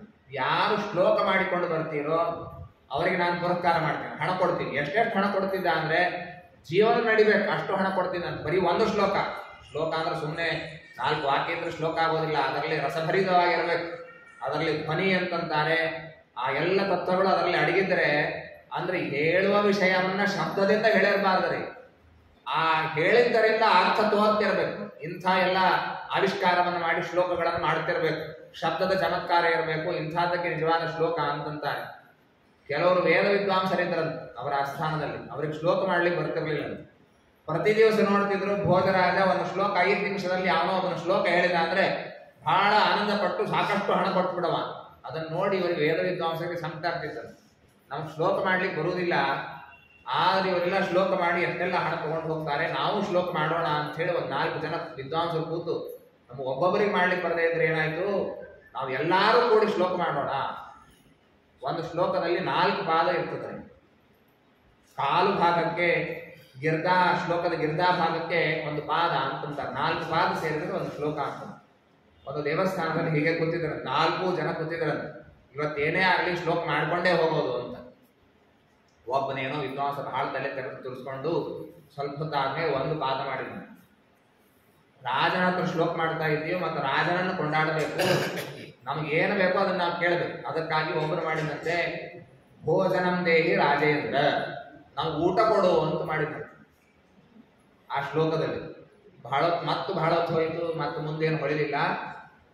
ಇನ್ನೊಬ್ಬ ಏನೋ ಮಾಡಿ ಗುದ್ದಾಡಿ ಏನ್ ಮಾಡಿದ ಅಂತಂದ್ರೆ ಘೃತ ಸೂಪ ಸಮನ್ವಿತಂ, ಊಟಕ್ಕೆ ಹಾಕುವಾಗ ಸುಮ್ಮನೆ ಒತ್ತದ ಅಡಿಗೆ ಬೇಡ ನಮಗೆ, ಘೃತ ಸೂಪ ಸಮನ್ವಿತಂ, ಚೆನ್ನಾಗಿ ತುಪ್ಪ ಇರಬೇಕು, ಹುಳಿ ಸಾರು ಇದೆಲ್ಲ ಇರಬೇಕು ಅಂತ ಮತ್ತೊಬ್ಬ ಮಾಡಿದ. ಇಷ್ಟೇ ಮಾಡ್ಲಿಕ್ಕೆ ಆಯ್ತಂತ. ಸಂಧ್ಯಾ ಆದ್ರೂ ಇಷ್ಟೇ ಅರ್ಧ ಶ್ಲೋಕ ಆಗಿ ಕೂತಿದ್ದಂತೆ. ಆಗ ಕಾಳಿದಾಸ ದೇವಾಲಯಕ್ಕೆ ಬಂದಂತ. ಇವರೆಲ್ಲ 4 ಜನ ಕೂತಿದ್ರಂತ. ಅವ್ರು ನೋಡ್ತಾ ಇದ್ದಾಗ ಕೇಳಿದ ಏನಾಯ್ತು ಅಂತ. ಇಲ್ಲ, ನಮಗೂ ಶ್ಲೋಕ ಮಾಡಬೇಕು ಅಂತ ಹಂಬಲ ಮಾಡಿದ್ದೀವಿ, ಆದ್ರೆ ಅರ್ಥ ಆಗಿದೆ, ನಿಮ್ ಮುಂದೆ ಹೇಳ್ತೀವಿ ನೋಡ್ರಿ ಅಂತ ಹೇಳಿದ್ರಂತೆ. ಭೋಜನಂ ದೇಹಿ ರಾಜೇಂದ್ರ ಘೃತ ಸೂಪ ಸಮನ್ವಿತಂ, ಈ ಶ್ಲೋಕ ಆಗಿದೆ ನೋಡು ಅಂತ ಹೇಳಿದ್ರೆ, ಆಗ ಅದಕ್ಕೆ ಯಾಕೆ ತಲೆ ಕೆಡಿಸ್ಕೋತೀರಿ ಅಂತ ಕಾಳಿದಾಸನ ಹೇಳಿದಂತೆ.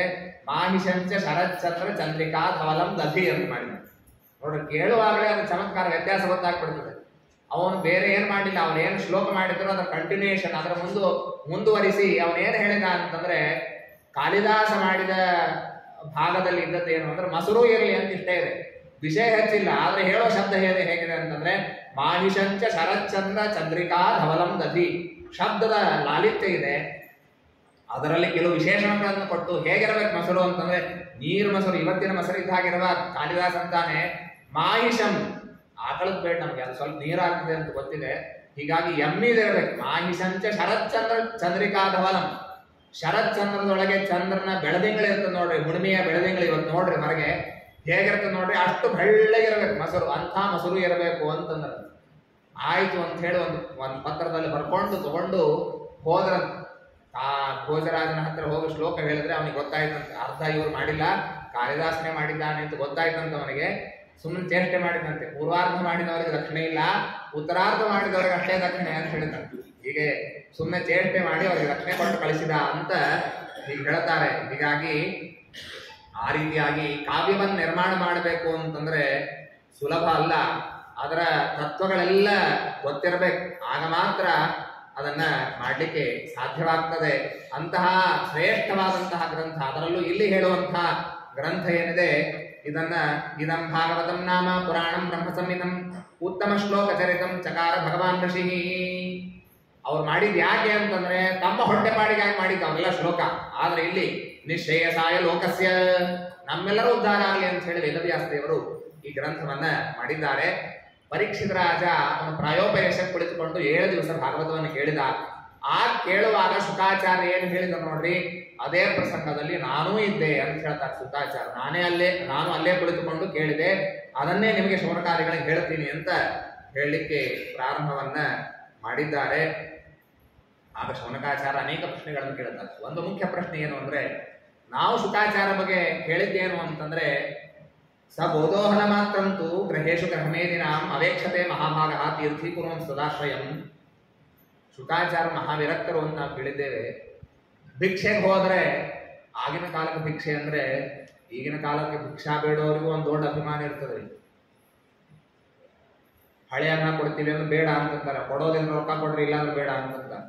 ಆಗಿನ ಕಾಲಕ್ಕೆ ಭಿಕ್ಷಾ ಬೇಡುವಾಗ ಹೇಗಿರ್ತಿತ್ತು ಪರಿಸ್ಥಿತಿ ಅಂತಂದ್ರೆ ಅವ್ರು ಹೇಳ್ಬೇಕಂತೆ, ಇನ್ನೂ ನಮ್ಮ ಮನೆಯೊಳಗೆ ವೈಶ್ವದೇವ ಆಗಿಲ್ಲ, ಇನ್ನೊಂದು ತಾಸು ಬಿಟ್ಟು ಅಂದ್ರೆ ಈ ವ್ಯಕ್ತಿ ಇನ್ನೊಂದು ತಾಸು ಬಿಟ್ಟು ಬರ್ತಿದ್ದ ಭಿಕ್ಷೆ ಬೇಡುವವ, ಅಂಥ ಕಾಲ. ಆಗ ಶುಕಾಚಾರ್ಯರು ಹೋದ್ರೆ ಭಿಕ್ಷೆಗೆ ಹೋದ್ರೆ ಸಗೋದೋಹನ ಮಾತ್ರಂತೂ ಕೆಲವೇ ಕ್ಷಣ, ಹಾಲು ಹಿಂಡಕ್ಕೆ ಎಷ್ಟೊತ್ತು ಬೇಕೋ ಅಷ್ಟೊತ್ತು ಮಾತ್ರ ಅವ್ರ ಮನೆ ಮುಂದೆ ನಿಲ್ಬೇಕದು. ಅಷ್ಟರಲ್ಲಿ ಭಿಕ್ಷೆ ತಂದು ಹಾಕಿದ್ರು ತಗೊಳ್ಳೋ, ಇಲ್ಲ ಅಂದ್ರೆ ಹೊತ್ತು ಹೋಗೋದು. ಈ ವಿಧವಾದಂತಹ ವೈರಾಗ್ಯ ಅವರದು. ಅದು ಕೂಡ ಅವರ ಮನೆ ಮುಂದೆ ಯಾಕೆ ನಿಲ್ತಿದ್ರು ಅಂತಂದ್ರೆ ತೀರ್ಥೀಕುರ್ವಂ ತದಾಶ್ರಯಂ. ಇಂತಹ ಮಹಾತ್ಮರ ಕಣ್ಣೋಟ ಬಿತ್ತು ಮನೆ ಮೇಲೆ ಅಂದ್ರೆ ಆ ಮನೆ ಒಂದು ತೀರ್ಥಕ್ಷೇತ್ರ ಆಗ್ತದೆ. ಈ ಅನುಗ್ರಹಕ್ಕೋಸ್ಕರ ಶುಕಾಚಾರ್ಯರು ಬಂದು ಮನೆ ಮುಂದೆ ನಿಲ್ತಿದ್ರು.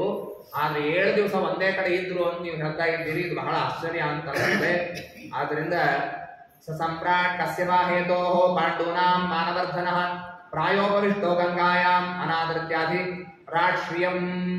ಇನ್ನೊಂದು ಪ್ರಶ್ನೆ ನಮಗೆ, ಅವರು ಶುಕಾಚಾರ್ಯ ಒಂದು ಕಡೆಗೆ 7 ದಿವಸ ಇದ್ದದ್ದು ಅದು ನಮಗೆ ಆಶ್ಚರ್ಯ ಅಂತ ಅನಿಸ್ತದೆ. ಜೊತೆಗೆ ಈ ಪಾಂಡವರ ವಂಶದಲ್ಲಿ ಬಂದಂತಹ ಪರೀಕ್ಷಿತ ರಾಜನಿಗೆ ಅವ್ರಿಗೇನಾಗಿತ್ತು, ಸುಮ್ಮನೆ ಪ್ರಾಯೋಪವೇಶ ಕುಳಿತು ಉಪವಾಸ ಕುಳಿತು ಭಾಗವತ ಕೇಳಿ ದೇಹ ಬಿಟ್ಟ ಅಂತಂತೀರಿ. ರಾಜ್ಯ ಇತ್ತು, ಹೆಂಡತಿ ಮಕ್ಕಳು ಎಲ್ಲ ಆರಾಮಾಗಿದ್ದ, ಯಾಕೆ ಮನೆ ಬಿಟ್ಟು ಯಾಕೆ ಬಂದ? ದೊಡ್ಡ ದೊಡ್ಡ ರಾಜರು ಬಂದು ಕಾಲಿಗೆ ಬೀಳ್ಬೇಕು.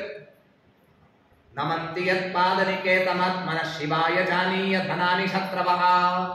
ಶತ್ರುಗಳು ಕೂಡ ಬಂದು ಕಪ್ಪು ಕಾಣಿಕೆ ಒಪ್ಪಿಸ್ಬೇಕು, ತಗೊಳ್ರಿ ಇಷ್ಟು ತಗೊಂಡ್ ಬಂದೀವಿ ಅಂತ ಹೇಳಿ ಬಂದು ನಮಸ್ಕಾರ ಮಾಡ್ಬೇಕಂತ ಸ್ಥಾನದಲ್ಲಿ ಇದ್ದ ಇವನು. ಇದೆಲ್ಲ ಒಂದು ಕಡೆಗೆ ಇಂತಹ ಮಹಾತ್ಮರು ಇರಬೇಕ್ರಿ. ಯಾರು ಇಡೀ ಲೋಕದ ಕಲ್ಯಾಣವನ್ನು ಬಯಸ್ತಾರೆ ಅಂಥವರೇ ಅವರು PM ಪೋಸ್ಟ್ ಮೇಲೆ ಇರ್ಬೇಕು, ರಾಜರಾಗ ಅಂಥವರೇ ಇರ್ಬೇಕು. ಯಾರ್ಯಾರು ಅವರಿಗೆ ರಾಜ್ಯ ಬರಬಾರ್ದು. ಶಿವಾಯ ಲೋಕಸ್ಯ ಭವಾಯ ಭೂತಯೇ ಯೌತ್ತಮ ಶ್ಲೋಕ ಪರಾಯಣ ಜನಾ ಜೀವಂತಿನಾತ್ಮಾರ್ಥಮಸೌ ಪರಾಂ ಶ್ರಿಯಂ ಮುಮೋಚ ನಿರ್ವೇದ್ಯ ಕುತಃ ಕಲೇವರಂ. ಇಂಥವರು ಇದ್ರು ಅಂತಂದ್ರೆ ಇಡೀ ಪ್ರಜೆಗಳಿಗೆಲ್ಲ ಒಳಿದಾಗ್ತದೆ, ಎಲ್ಲರಿಗೂ ಒಳಿದಾಗ್ತದೆ. ಜೀವಂತಿನ ಆತ್ಮಾರ್ಥಂ. ಇಂತಹ ಮಹಾತ್ಮರೇನಿದ್ದಾರಲ್ಲ ಅವರು ತಮಗೋಸ್ಕರ ತಾವು ಜೀವನ ಮಾಡುವವರಲ್ಲ. ಅಂತಹ ಪರೀಕ್ಷಿತ ರಾಜ ಅವನು ದೇಹವನ್ನು ಬಿಟ್ಟದ್ಯಾಕೆ ಅಂತ ಕೇಳಿದಾಗ ಆಗ ಸೂತಾಚಾರ್ಯ ಹೇಳಿಕೆ ಎಲ್ಲ ಪ್ರಶ್ನೆಗಳಿಗೂ ಉತ್ತರ ಕೊಡಲಿಕ್ಕೆ ಪ್ರಾರಂಭ ಮಾಡ್ತಾರೆ. ಮೊದಲಿಗೆ ಭಾಗವತ ಬಂದದ್ದು ಹೇಗೆ ಅಂತ ತಿಳಿಸಿಕೊಡ್ತಾರೆ. ಸರಸ್ವತಿ ನದಿ ತೀರದಲ್ಲಿ ಶಮ್ಯಾಪ್ರಾಸ ಎಂಬಂತಹ ಆಶ್ರಮದಲ್ಲಿ ವೇದವ್ಯಾಸ ದೇವರು ಕುಳಿತುಕೊಂಡಿದ್ದಾರೆ. ಚಿಂತಾಕ್ರಾಂತರಾದಂತೆ ನಟನೆ ಮಾಡ್ತಾ, ಅವರಿಗೆ ಚಿಂತೆ ಇಲ್ಲ. ಆಗ ನಾರದ ಋಷಿಗಳು ಬರ್ತಾರೆ. ಇವರಿಬ್ಬರಿಗೂ ಸಂವಾದ ಆಗ್ತದೆ. ನಾರದ ಋಷಿಗಳ ಮುಂದೆ ವೇದವ್ಯಾಸ ದೇವರು ಹೇಳ್ತಾರೆ, ನಾನು ಅವತಾರ ಮಾಡಿ ಸಾಕಷ್ಟು ಕೆಲಸಗಳನ್ನು ಮಾಡಿದ್ದೀನಿ. ಋಗ್ವೇದ ಸಾಮಥರ್ವಾಖ್ಯ ವೇದಾಶ್ಚತ್ವಾರ ಉದ್ಧತಾ. ಋಗ್ವೇದ, ಯಜುರ್ವೇದ, ಸಾಮವೇದ, ಅಥರ್ವವೇದ ಎಂಬ 4 ವೇದಗಳು ವಿಭಾಗವನ್ನು ಮಾಡಿದ್ದೀನಿ. ಆಮೇಲೆ ಅವುಗಳನ್ನೆಲ್ಲ ಪ್ರವರ್ತನೆ ಮಾಡಲಿಕ್ಕೆ ನನ್ನ ಶಿಷ್ಯರಿಗೆ ಹೇಳಿದ್ದೀನಿ. ಜೊತೆಗೆ ಇತಿಹಾಸ ಪುರಾಣಾನಾಂ ಪಿತಾಮೇ ರೋಮಹರ್ಷಣ. ಸೂತಾಚಾರ್ಯ ತಂದೆ ಅವರ ಹೆಸರು ರೋಮಹರ್ಷಣರು ಅಂತ. ಅವರಿಗೆ ಇತಿಹಾಸ ಪುರಾಣಗಳ ಮಹಾಭಾರತದ ಪ್ರೊಪಗೇಟ್ ಮಾಡಲಿಕ್ಕೆ, ಮುಂದಿನ ಜನರೇಷನ್ಗೆ ಹೇಳಿಕೊಡ್ಲಿಕ್ಕೆ ಅವರಿಗೆ ಹೇಳಿದ್ದೀನಿ. ಆದರೆ ನನಗಿನ್ನೂ ಕೂಡ ನಾತಿ ಪ್ರಸನ್ನ ಹೃದಯ ಸರಸ್ವತ್ಯ ಸಟೇ ಶುಚವು. ನನ್ನ ಮನಸ್ಸಿಗೆ ಇನ್ನೂ ಸಮಾಧಾನ ಇಲ್ಲ ಅಂತ, ಇನ್ನೂ ಮಾಡಬೇಕಾದ ಕೆಲಸ ಪೂರ್ಣ ಆಗಿದೆ ಅಂತ ನನಗನ್ಸೋದಿಲ್ಲ. ಕಿಂವಾ ಭಾಗವತ ಧರ್ಮಾನ ಪ್ರಾಯೇಣ ನಿರೂಪಿತಾ ಪ್ರಿಯ ಪರಮಹಂಸಾನಾಂ ತೇವ ಹೆಚ್ಚುತ ಪ್ರಿಯಾ. ನಾನು ಬೇಕಾದಷ್ಟು ಗ್ರಂಥ ಮಾಡಿದ್ದೀನಿ ಮಹಾಭಾರತದಲ್ಲಿ, ಎಲ್ಲ ಬಂದಿದೆ. ಆದರೂ ಯಾಕೆ ಹೀಗಾಗ್ತಾ ಇದೆ ಅಂತ ಕೇಳಿದ್ದಕ್ಕೆ ಆಗ ನಾರದರು ಬಂದು, ನೀವು ಸಾಕಷ್ಟು ಗ್ರಂಥ ನಿರ್ಮಾಣ ಮಾಡಿದ್ದೀರಿ. ಯಥಾ ಧರ್ಮಾದಯೋಪ್ಯರ್ಥಾ ಮುನಿವರ್ಯಾನುವರ್ಣಿತಾ ನತುತಾ ವಾಸುದೇವಸ್ಯ ಮಹಿಮಾಖ್ಯನುವರ್ಣಿತಃ. ಮಹಾಭಾರತ ಅಂದ್ಕೊಳ್ಳೆ ಮೊದಲಿಗೆ ನಮಗೆ ನೆನಪಾಗೋದೇನು ಅಂದ್ರೆ ಪಾಂಡವರ ಕೌರವರ ಯುದ್ಧ. ದೇವರ ಮಹಾತ್ಮ್ಯ ಗೊತ್ತಾಗೋದೇ ಇಲ್ಲ. ಹೀಗಾಗಿ ದೇವರ ಮಹಾತ್ಮ್ಯವನ್ನೇ ಕೊಂಡಾಡುವ ಒಂದು ಗ್ರಂಥ ಮಾಡ್ರಿ ಅಂತ ನಾರದರು ಪ್ರಾರ್ಥನೆಯನ್ನು ಮಾಡ್ತಾರೆ. ಆಚಾರ್ಯ ತಾತ್ಪರ್ಯದಲ್ಲಿ ಹೇಳುವಾಗ ಹೇಳ್ತಾರೆ, ಮಹಾಭಾರತದಲ್ಲಿ ದೇವರ ಮಹಿಮೆ ಬಂದಿಲ್ಲ ಅಂತ ತಿಳಿಬೇಡ್ರಿ, ಆದರೆ ಪಾಮರರಿಗೆ ನಮಗೆ ಗೊತ್ತಾಗೋದಿಲ್ಲ. ಹೀಗಾಗಿ ಸುಲಭ ಭಾಷೆಯಲ್ಲಿ ಹೇಳಬೇಕು ಅಂತ ನಾರದರ ಪ್ರಶ್ನೆ ಇದೆ. ನ ಯತ್ವಚಸ್ಥಿತ ಪದಂ ಹರೇರ್ಯಶೋ ಜಗತ್ ಪವಿತ್ರಂ ನ ಗೃಣೀತ ಕರ್ಹಿಚಿತ್ ತತ್ವಾಯ ಸಂತೀರ್ಥ ಮುಷಂತಿ ಮಾನಸ ನ ಯತ್ರ ಹಂಸ ನ್ಯಪತನ್ನಿಮಂಶಯ. ಯಾವುದು ಉತ್ತಮವಾದ ಗ್ರಂಥ, ಯಾವುದು ಉತ್ತಮವಾದ ಕಾವ್ಯ ಅಂದ್ರೆ ಯಾವುದರಲ್ಲಿ ಶಬ್ದಗಳು ಬಹಳ ಚೆನ್ನಾಗಿರ್ತದೆ ಇಷ್ಟಿದ್ದ ಮಾತ್ರ ಸಾಲೋದಿಲ್ಲ. ದೇವರ ಗುಣಗಾನ ಇರಬೇಕು. ಯಾವುದರಲ್ಲಿ ಬರೀ ಶಬ್ದದ ಆಡಂಬರ ಇರ್ತದೆ ಅದಕ್ಕೆ ಚಿತ್ರಕಾವ್ಯ ಅಂತ ಕರೀತಾರೆ. ಕಾವ್ಯ ಪ್ರಪಂಚದಲ್ಲೂ ಅದಕ್ಕೆ ಮಾನ್ಯತೆ ಇರುವುದಿಲ್ಲ. ಹೀಗಾಗಿ ಭಾವ ಬಹಳ ಮುಖ್ಯ. ಭಕ್ತಿ ಬರ್ತಿರಬೇಕು, ದೇವರ ಮಹಿಮೆ ಇರಬೇಕು. ಅಂತಹ ಗ್ರಂಥ ಅದು ಬಹಳ ಮುಖ್ಯವಾದದ್ದು. ಉರುಕ್ರಮಸ್ಯಾಖಿಲ ಬಂಧ ಮುಕ್ತಯೇ ಸಮಾಧಿನಾನುಸ್ಮರಯದ್ವಿಚೇಷ್ಟಿತಂ. ಸುಲಭವಾದ ಭಾಷೆಯಲ್ಲಿ, ಸಮಾಧಿ ಭಾಷೆ ಅಂದರೆ ಸುಲಭ ಭಾಷೆ. ಅದರಲ್ಲಿ ದೇವರ ಗುಣಗಾನ ಮಾಡುವಂತಹ ಗ್ರಂಥವನ್ನು ನೀವು ನಿರ್ಮಾಣ ಮಾಡಬೇಕು ಅಂತ ಹೀಗೆ ಅನೇಕ ಪ್ರಾರ್ಥನೆಗಳನ್ನು ನಾರದ ಋಷಿಗಳು ಮಾಡಿ ಕೊನೆಗೆ ತಮ್ಮ ಜನ್ಮದ ವೃತ್ತಾಂತವನ್ನು ಹೇಳ್ತಾರೆ. ತಾವು ದಾಸಿಯ ಮಗನಾಗಿ ಬಿಟ್ಟಿರ್ತಾರೆ ಹಿಂದಿನ ಜನ್ಮದಲ್ಲಿ. ಇವರ ತಾಯಿ ಯಾರ ಮನೆಯಲ್ಲಿ ಜೀತದಾಳಾಗಿ ದುಡಿತಾ ಇರ್ತಾಳೋ ಅವರ ಮನೆಗೆ ಒಬ್ಬ ಯತಿಗಳು ಚಾತುರ್ಮಾಸ್ಯವನ್ನ ಅನುಷ್ಠಾನ ಮಾಡ್ಲಿಕ್ಕೆ ಬರ್ತಾರೆ. ಈ ಸಣ್ಣ ಬಾಲಕ, ನಾರದ ಋಷಿಗಳು ಸಣ್ಣ ಬಾಲಕರು ಆ ಯತಿಗಳ ಸೇವೆಯನ್ನ ತಮ್ಮ ಯೋಗ್ಯತಾನುಸಾರವಾಗಿ ಮಾಡ್ತಾರೆ. ಬಹಳ ಪ್ರೀತರಾಗಿ ಯತಿಗಳು ಚಾತುರ್ಮಾಸ್ಯ ಮುಗಿಸಿ ಹೋಗ್ತಾ ಇರುವಾಗ ಈ ಬಾಲಕನನ್ನ ಕರೆದು ವಾಸುದೇವ ದ್ವಾದಶಾಕ್ಷರ ಮಂತ್ರದ ಉಪದೇಶವನ್ನು ಮಾಡ್ತಾರೆ. ಓಂ ನಮೋ ಭಗವತೆ ತುಭ್ಯಂ ವಾಸುದೇವಾಯ ಧೀಮಹಿ ಪ್ರದ್ಯುಮ್ನಾಯ ನಿರುದ್ಧಾಯ ನಮಃ ಸಂಕರ್ಷಣಾಯ ಚ ಅಂತನ್ನುವಂತಹ ಮಂತ್ರವನ್ನ ಉಪದೇಶ ಮಾಡಿ ಹೋದ್ರು. ನಾನು ಸಾಧನೆ ಮಾಡಬೇಕು ಅಂತ ಅನ್ಕೊಂಡೆ, ಆದರೆ ನಮ್ಮ ತಾಯಿಗೆ ಬೇರೆ ಯಾರೂ ಆಶ್ರಯ ಇರಲಿಲ್ಲ. ನನ್ನ ತಾಯಿಗೆ ನನ್ನ ಮೇಲೆ ಬಹಳ ಅಭಿಮಾನ ಇತ್ತು, ಅವಳನ್ನು ಬಿಟ್ಟು ಹೋಗ್ಲಿಕ್ಕೆ ಆಗ್ಲಿಲ್ಲ. ಆದ್ರೆ ದೇವರು ನನಗೆ ಅನುಗ್ರಹ ಮಾಡಿದ ಅಂತಂತ ನಾರದ ಋಷಿಗಳು. ಏನಾಯ್ತು ಅಂದ್ರೆ ತಾಯಿ ಒಮ್ಮೆ ಹಾಲು ಹಿಂಡ್ಲಿಕ್ಕೆ ಕಾಡಿಗೆ ಹೋದಾಗ ಹಾವು ಕಚ್ಚಿ ಸತ್ತು ಹೋದ್ದು. ದೇವರು ನನಗೆ ಅನುಗ್ರಹ ಮಾಡಿದ ಅಂತ ತಿಳಿದು ನಾನು ಎಲ್ಲ ಮುಗಿಸಿ ನಾನು ಕಾಡಿಗೆ ಹೋದೆ. ಅಲ್ಲಿ ಸಾಧನೆಯನ್ನ ಮಾಡಿದೆ. ಬೇರೆ ಬೇರೆ ದೇಶಗಳನ್ನೆಲ್ಲ ದಾಟಿ ಅರಣ್ಯಕ್ಕೆ ಹೋದೆ. ಅಲ್ಲಿ ರೂಪಂ ಭಗವತೋ ಯತ್ತನ್ ಮನಃಕಾಂತಂ ಸುಖಾವಹಂ ಅಪಶ್ಯನ್ ಸಹಸೋಕ್ತಸ್ಥೌ ಕೈವಲ್ಯ ದುರ್ಮನ ಇವ. ಸಾಕಷ್ಟು ದಿವಸಗಳವರೆಗೆ ಸಾಧನೆ ಮಾಡಿದಾದ ಮೇಲೆ ದೇವರ ಅಪರೋಕ್ಷ ಜ್ಞಾನ ನನಗಾಯಿತು. ಮಿಂಚಿನಂತೆ ಒಂದೇ ಕ್ಷಣಾರ್ಥ ದೇವರು ತೋರಿದ ಪರಮಾನಂದ ಆಯಿತು. ಆದ್ರೆ ತೃಪ್ತಿ ಆಗಲಿಲ್ಲ. ಮತ್ತೆ ದೇವರನ್ನು ನೋಡಬೇಕು ಅಂತ ನನಗನಿಸ್ತು. ಮತ್ತೆ ಪ್ರಯತ್ನ ಮಾಡಿದೆ, ಆಗಲಿಲ್ಲ. ಆಗ ಆಕಾಶವಾಣಿ ಆಯಿತು. ಹಂತಾಸ್ಮಿನ್ ಜನ್ಮನಿ ಭವಾನ್ ನಮಾಂ ದ್ರಷ್ಟು ಮಿಹಾರ್ಹತಿ. ಈ ಜನ್ಮದಲ್ಲಿ ಇಷ್ಟೇ ಅಂತ ಆಕಾಶವಾಣಿ ಆಯಿತು. ಮುಂದಿನ ಜನ್ಮದಲ್ಲಿ ಮತ್ತೆ ದೇವರ ದರ್ಶನ ಆಗ್ತದೆ ಅಂತ ಹೀಗೆ ಹೇಳಿದರು. ಆ ಜನ್ಮ ನಾನು ಸಾಧನೆ ಮಾಡಿಕೊಂಡು ಮಾರನೇ ಜನ್ಮ ನಾನು ಬ್ರಹ್ಮದೇವರ ಮಗನಾಗಿ ಹುಟ್ಟಿದೆ. ದೇವರ್ಷಿ ಅಂತನ್ನುವ ಪದವಿಯನ್ನು ನನಗೆ ಕೊಟ್ಟರು. ಉತ್ಸಂಗಾನ್ ನಾರದೋಜನ್ನೇ ಅಂತ ಬರ್ತದೆ ಮುಂದೆ. ಆ ಬ್ರಹ್ಮದೇವರ ತೊಡೆಯಿಂದ ಹುಟ್ಟಿದ್ದಾರೆ. ಹೀಗೆ ನಾನು ದೇವರ ಗುಣಗಾನವನ್ನು ಮಾಡುತ್ತಾ ಅವನ ಅನುಗ್ರಹವನ್ನು ಪಡೆದು ನಾನು ಇವತ್ತು ಇದ್ದೀನಿ. ಅಹೋ ದೇವರ್ಷಿ ಧನ್ಯೋಯಂ ಯಃ ಕೀರ್ತಿ ಶಾಂಗಧನ್ವನಃ ಗಾಯನ್ ಸಾಧ್ಯಾಗಿರ ತಂತ್ರ್ಯ ರಮಯತ್ಯಾತುರಂ ಜಗತ್. ನಾರಾಯಣ ನಾರಾಯಣ ನಾರಾಯಣ ಅಂತ ಈ ರೀತಿಯಾಗಿ ದೇವರನಾಮವನ್ನ ಸ್ಮರಣೆ ಮಾಡುತ್ತಾ ಮೂರೂ ಲೋಕದಲ್ಲಿ ಅಡ್ಡಾಡ್ತಾ ಎಲ್ಲ ಜನರ ದುಃಖವನ್ನ ಕಳೀತಾ ಇರುವಂತಹ ಈ ನಾರದ ಋಷಿಗಳು ಎಂಥ ಧನ್ಯರು ಅಂತ ಹೀಗೆ ಅವರನ್ನು ಕೊಂಡಾಡ್ತಾರೆ. ಈ ಶಮ್ಯಾಪ್ರಾಸದಲ್ಲಿ ಇದ್ದುಕೊಂಡು ವೇದವ್ಯಾಸ ದೇವರು ಭಾಗವತದ ರಚನೆಯನ್ನು ಮಾಡಬೇಕು ಅಂತ ಈ ರೀತಿಯಾಗಿ ಸಂಕಲ್ಪವನ್ನ ಮಾಡಿದ್ದಾರೆ. ಇತ್ತ ಪರೀಕ್ಷಿತ ರಾಜನ ಕಥೆಯನ್ನ ಹೇಳ್ತಾ ಇದ್ದಾರೆ. ಭರ್ತು ಪ್ರಿಯಂ ದ್ರೋಣಿತಿ ಸ್ಮ ಪಶ್ಯನ್ ಕೃಷ್ಣಾಸುತಾನಾಂ ಸ್ವಪತಂ ಶಿರಾಂಸಿ ಅಪಾಹರದ್ ವಿಪ್ರಿಯಮೇತದಸ್ಯ ಜಿಗುಪ್ಸಿತಂ ಕರ್ಮ ವಿಗರ್ಹಯಂತಿ. ಮಹಾಭಾರತದ ಎಲ್ಲ ಯುದ್ಧ ಆದ ಮೇಲೆ 18ನೇ ದಿವಸ ದುರ್ಯೋಧನನ ಪಾತವಾಗ್ತದೆ, ಕೆಳಗೆ ಬೀಳ್ತಾನೆ, ಇನ್ನೂ ಸತ್ತಿರೋದಿಲ್ಲ.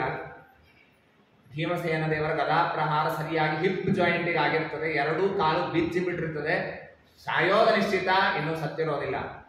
ಎಲ್ಲರೂ ಯುದ್ಧದ ರಣರಂಗವನ್ನು ಬಿಟ್ಟು ತಮ್ಮ ತಮ್ಮ ಬಿಡಾರಗಳಿಗೆ ಹೋಗಿರ್ತಾರೆ. ಆಗ 3 ಜನ ಕೌರವರ ಪಕ್ಷದಲ್ಲಿ, ಉಳಿದವರು 3 ಜನ, ಕೃತವರ್ಮ, ಕೃಪಾಚಾರ್ಯರು, ಅಶ್ವತ್ಥಾಮಾಚಾರ್ಯರು, 3 ಜನರು ಬಿಟ್ರೆ ಎಲ್ಲರೂ ಸತ್ತು ಹೋಗಿರ್ತಾರೆ. ಅದರಲ್ಲಿ ಇಬ್ಬರಂತೂ ಕೃತವರ್ಮ ಹಾಗೂ ಕೃಪಾಚಾರ್ಯರು ಹಾಗೂ ಅಶ್ವತ್ಥಾಮಾಚಾರ್ಯರು ಇವರು ಚಿರಂಜೀವಿಗಳು, ಇವರು ಸಾಯೋದೇ ಇಲ್ಲ ಎನ್ನುವುದಕ್ಕಾಗಿ ಉಳಿದಿರ್ತಾರೆ. ಅವ್ರು 3 ಜನ ಬರ್ತಾರೆ, ದುರ್ಯೋಧನ ಪಕ್ಷದಲ್ಲಿ ಬರ್ತಾರೆ.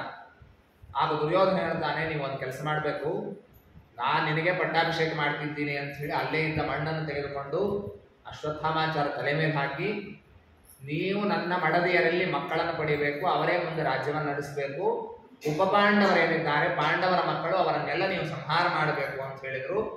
ಆಯಿತು ಅಂತ ಒಪ್ಪಿ ಆ ಅಶ್ವತ್ಥಾಮಾಚಾರ ಮಾಡಿದ್ದೇನು ಅಂತಂದ್ರೆ ರಾತ್ರಿ ಕಾಲದಲ್ಲಿ ಬಂದು ಬಿಡಾರಕ್ಕೆ ಬಂದು ಎಲ್ಲರನ್ನ ಕೊಲ್ತಾರೆ.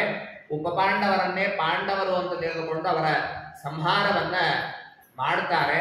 ಅದು ದ್ರೌಪದಿ ದೇವಿ, ಕೃಷ್ಣ, ಪಾಂಡವರು ಎಲ್ಲ ಬೇರೆ ಸ್ಥಳಕ್ಕೆ ಇರ್ತಾರೆ. ಸುದ್ದಿ ಬಂದು ತಲುಪ್ತದೆ.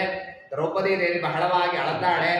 ಆಗ ಅರ್ಜುನ ಹಾಗೂ ಭೀಮಸೇನ ದೇವರು ಇಬ್ಬರೂ ಬೆನ್ನು ಹತ್ತಿ ಅಶ್ವತ್ಥಾಮಾಚಾರನ್ನ ಎಳ್ಕೊಂಡು ಬರ್ತಾರೆ.